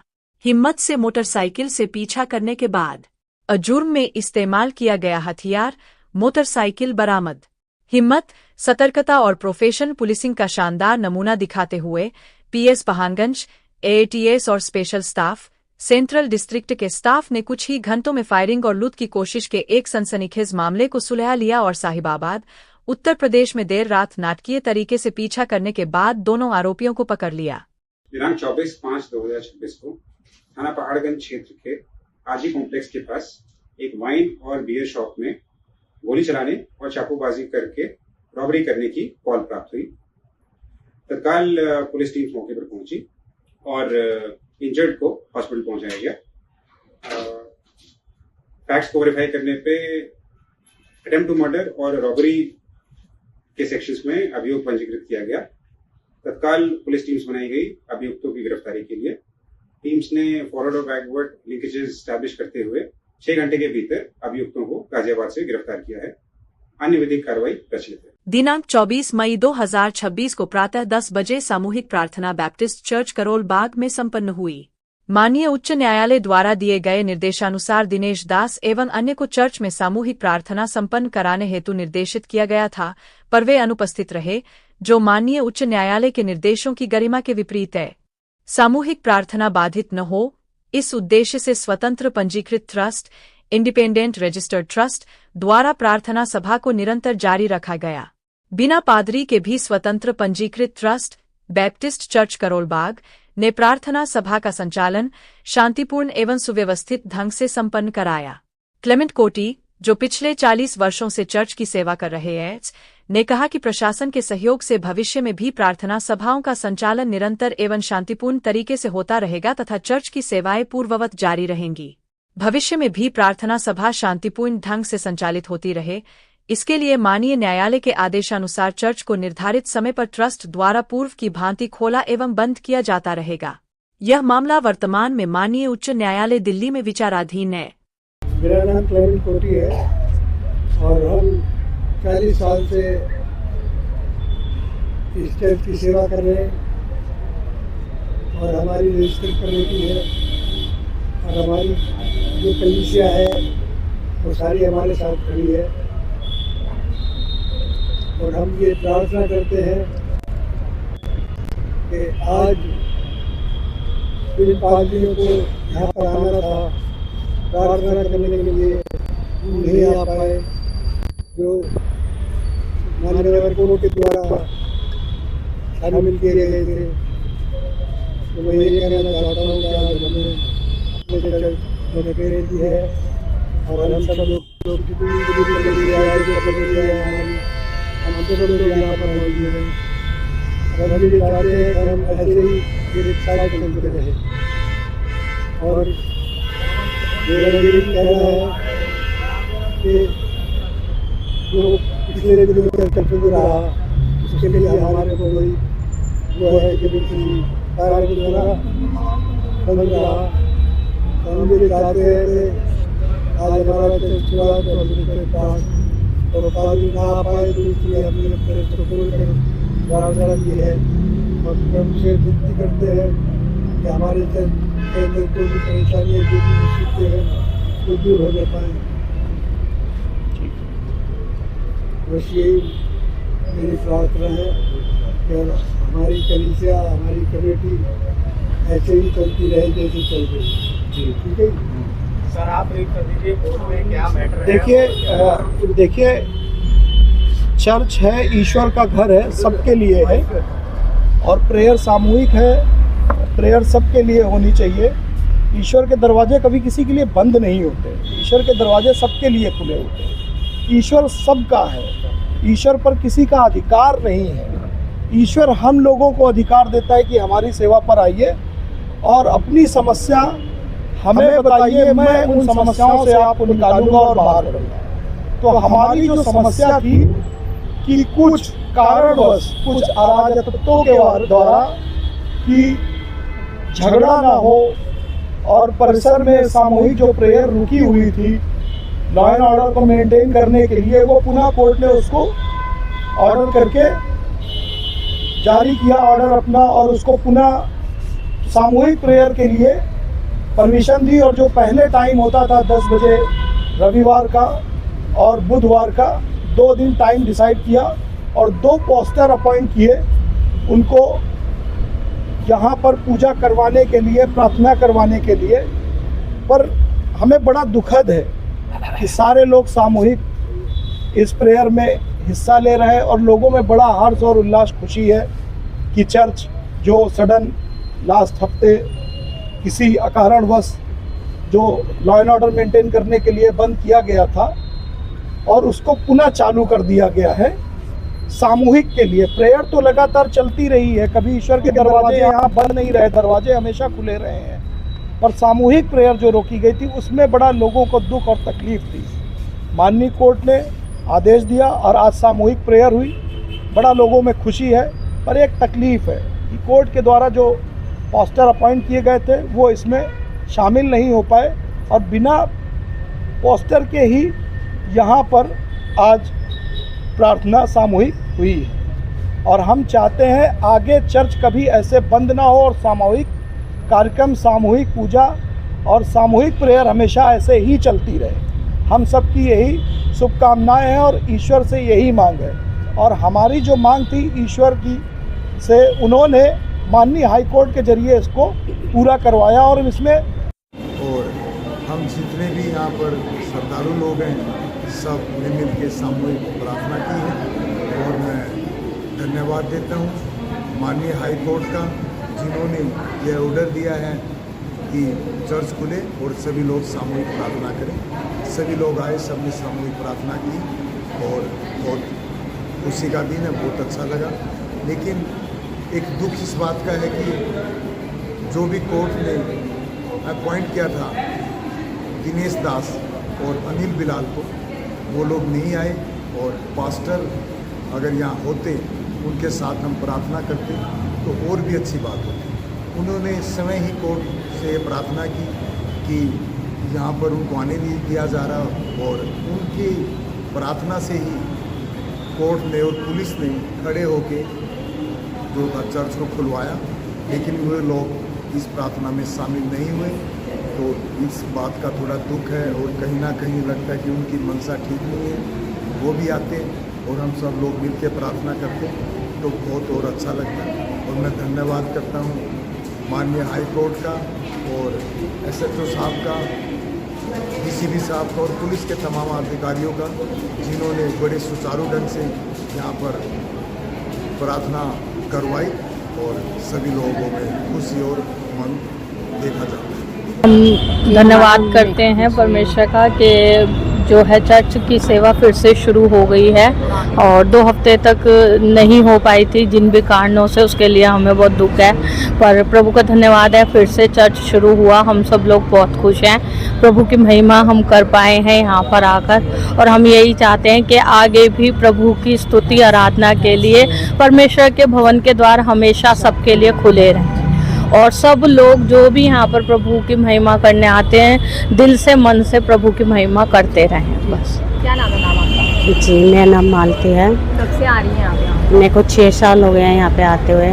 बट हमारा उद्देश्य यही है कि परमेश्वर की महिमा में कोई रुकावट नहीं आए और हम परमेश्वर के लिए यहाँ आते हैं और हमें बस परमेश्वर की आराधना यहाँ पे करनी दी जाए। और बस यही है दुआ कि आज ये खुला है और हमेशा ऐसे ही हर संडे चर्च खुले और हम प्रार्थना दुआ बंदगी परमेश्वर पे यहाँ पर बैठ के करें। हम अपनी प्रार्थना के लिए आते हैं जी और 30-35 सालों से यहाँ बचपन से काम कर रहे हैं और आगे भी यही है प्रार्थना कि हम अपना चर्च को अच्छी तरह संभालें ताकि हमारी कलीसिया इधर उधर न भटके। दुख सुख सभी के साथ आते हैं, राजे महाराजाओं के साथ आते हैं और हमारे साथ ऐसा नहीं होना चाहिए। हम बराबर से प्रार्थना में शामिल हैं और बाकी ईश्वर की जो मर्जी है वैसे ही हो और चर्च बराबर खुलेगा, चर्च बिल्कुल नहीं बंद होगी। राजधानी दिल्ली के नॉर्थ वेस्ट डिस्ट्रिक्ट के महिंद्रा पार्क थाना क्षेत्र से एक गंभीर सड़क हादसे का मामला सामने आया है। जानकारी के मुताबिक संजय एनक्लेव के पास पुलिस बूथ के नजदीक एक तेज रफ्तार जेसीबी ने मोटरसाइकिल सवार युवक को टक्कर मार दी। हादसा इतना भीषण था कि युवक गंभीर रूप से घायल हो गया और उसका पैर टूट गया। घटना के बाद इलाके में अफरा-तफरी का माहौल बन गया। स्थानीय लोगों की मदद से घायल युवक को तुरंत अस्पताल पहुंचाया गया, जहां उसकी हालत गंभीर देखते हुए डॉक्टरों ने ऑपरेशन किया और पैर में स्टील डाली गई है। फिलहाल युवक का इलाज अस्पताल में जारी है। परिवार का आरोप है कि हादसे के तुरंत बाद पुलिस मौके पर पहुंची थी और उन्होंने जेसीबी ड्राइवर व वाहन को हिरासत में लेने की बात कही थी। लेकिन अब परिवार का कहना है कि न तो पुलिस प्रशासन अस्पताल में घायल युवक को देखने पहुंचा और न ही उन्हें यह जानकारी दी गई कि आरोपी ड्राइवर और जेसीबी के खिलाफ क्या कानूनी कार्रवाई की गई। परिजनों का आरोप है कि पुलिस प्रशासन की मिलीभगत के चलते जेसीबी ड्राइवर और वाहन को छोड़ दिया गया है। परिवार का कहना है कि अगर पुलिस ने ड्राइवर को हिरासत में लिया था तो उसके खिलाफ कौन सी धाराओं में मामला दर्ज किया गया, इसकी कोई स्पष्ट जानकारी नहीं दी जा रही। इसको लेकर परिवार में भारी नाराजगी है। वहीं दूसरी तरफ स्थानीय लोगों का कहना है कि इलाके में भारी वाहनों की तेज रफ्तार लगातार हादसों को न्योता दे रही है, लेकिन प्रशासन की तरफ से कोई सख्त कदम नहीं उठाया जा रहा। घटना के बाद परिवार लगातार पुलिस प्रशासन से न्याय की मांग कर रहा है। फिलहाल मामला महिंद्रा पार्क थाना क्षेत्र का बताया जा रहा है और परिवार का सीधा आरोप है कि पुलिस प्रशासन अभी तक इस पूरे मामले में कोई ठोस कार्रवाई करता नजर नहीं आ रहा। थाना महिंद्रा पार्क संजय इंक्लेव के साथ पुलिस बूथ बना है।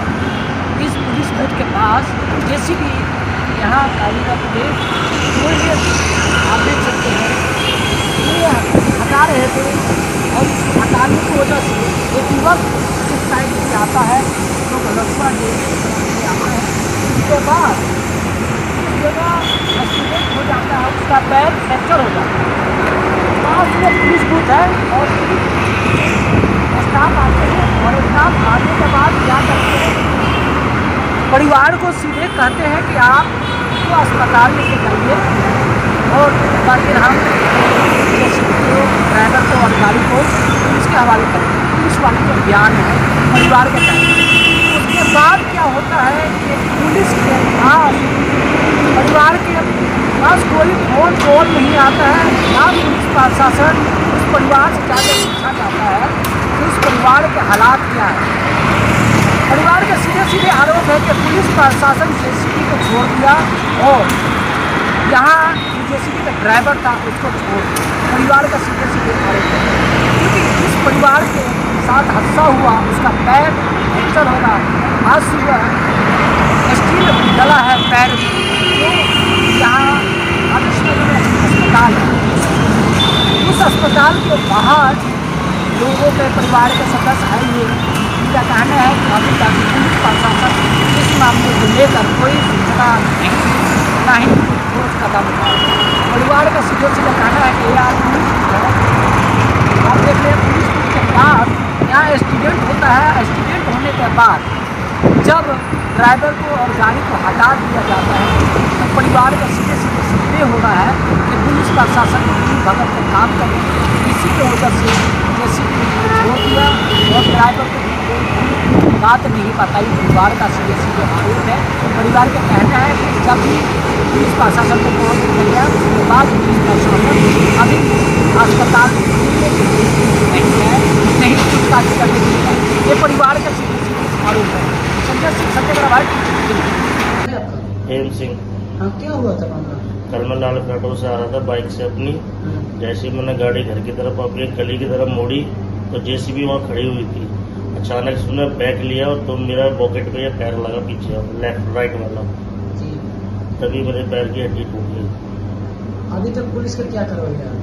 अभी तक कोई पुलिस की कोई कार्रवाई नहीं है। क्या पुलिस उस टाइम मौके पे आई नहीं था? हाँ, पुलिस आई थी उस टाइम पे। क्या नाम बताया पुलिस वाले? कुछ नाम बताया? नहीं, नाम वाम तक कुछ नहीं पता उन्होंने, पर पुलिस आई थी। जेसीबी वाले को पकड़ा था उन्होंने।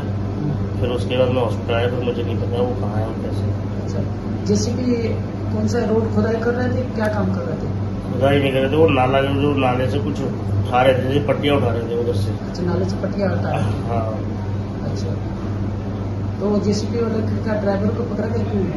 हाँ, पकड़ा था उन्होंने। कर लिया? हाँ, पकड़ा था। गाड़ी के कुछ नंबर पता है? कुछ भी याद नहीं है। कोई आपके पास फोटो वीडियो? नहीं, मेरे पास कुछ नहीं है। मेरा नाम सोनू है। सोनू, क्या हुआ था?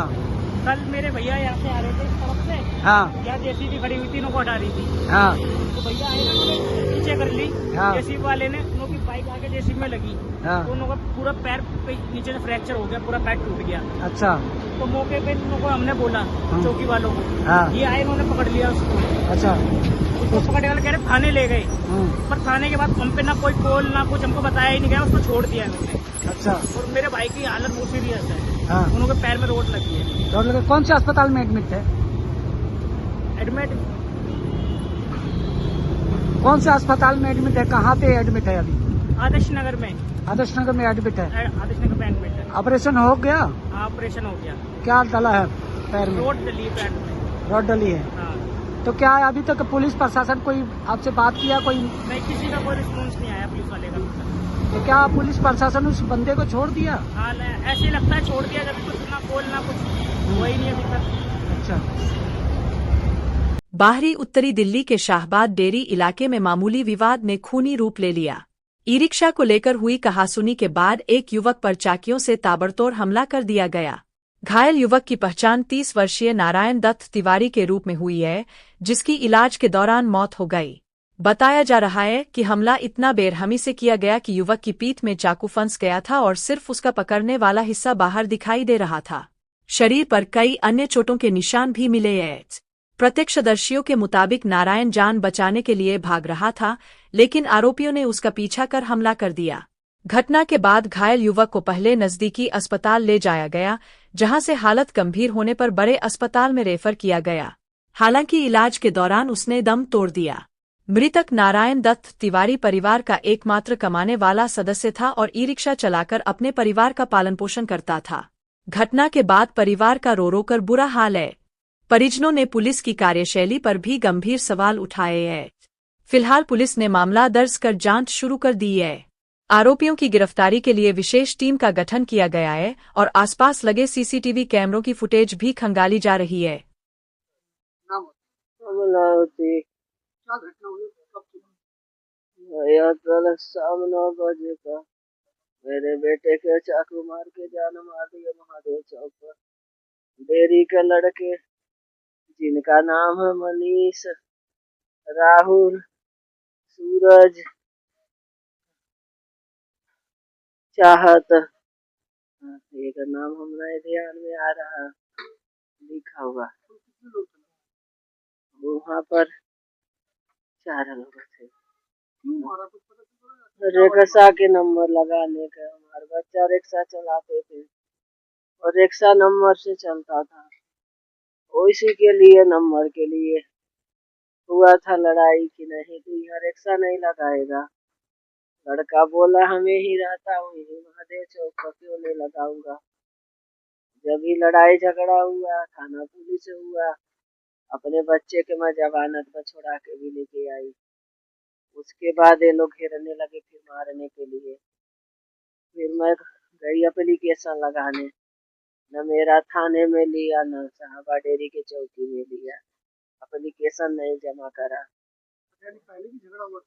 हाँ 6 तारीख के 6 मई, हाँ 6 मई के मेरे लड़के बंद कर दिए थे थाने में। मैं अपने लड़कों के जमानत करा के आगे से ले आई थी, मेरे लड़के नहीं छोड़े। आपको फिर से हमला किया? आज रात में फिर वही लड़कों ने करा था। अकेला पाके मेरे लड़के के चाकू से सर में मारे, हाथों में मारे, चाकू पीठ में चाकू मार दिए। हमारे बच्चे का जान ले लिए। हमारा बच्चा छोटे छोटे उसके बच्चे भी है, वो कहाँ से लाओ अपना बच्चा।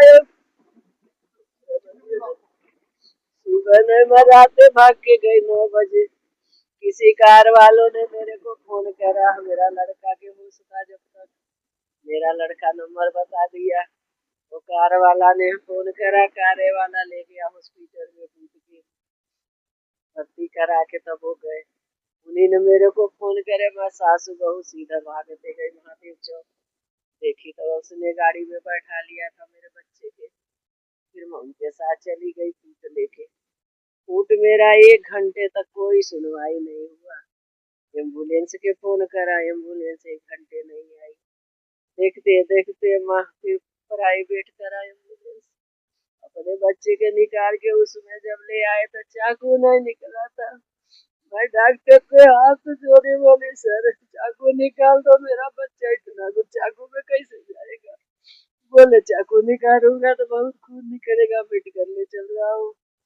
जब तक मैं कूट से यहाँ प्रहलादपुर के पीछे हेलीपैड है, जब पहुंची मेरी प्राइवेट गाड़ी रोक दी गई वहाँ आधे घंटे। तो जो सरकारी गाड़ी पहले मैं कर रखी थी वो गाड़ी वहाँ धमकी देते पहुंच गई।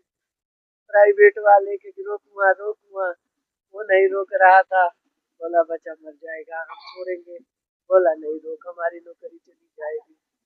उसमें आधे घंटे निकालने डालने में लगा दिए।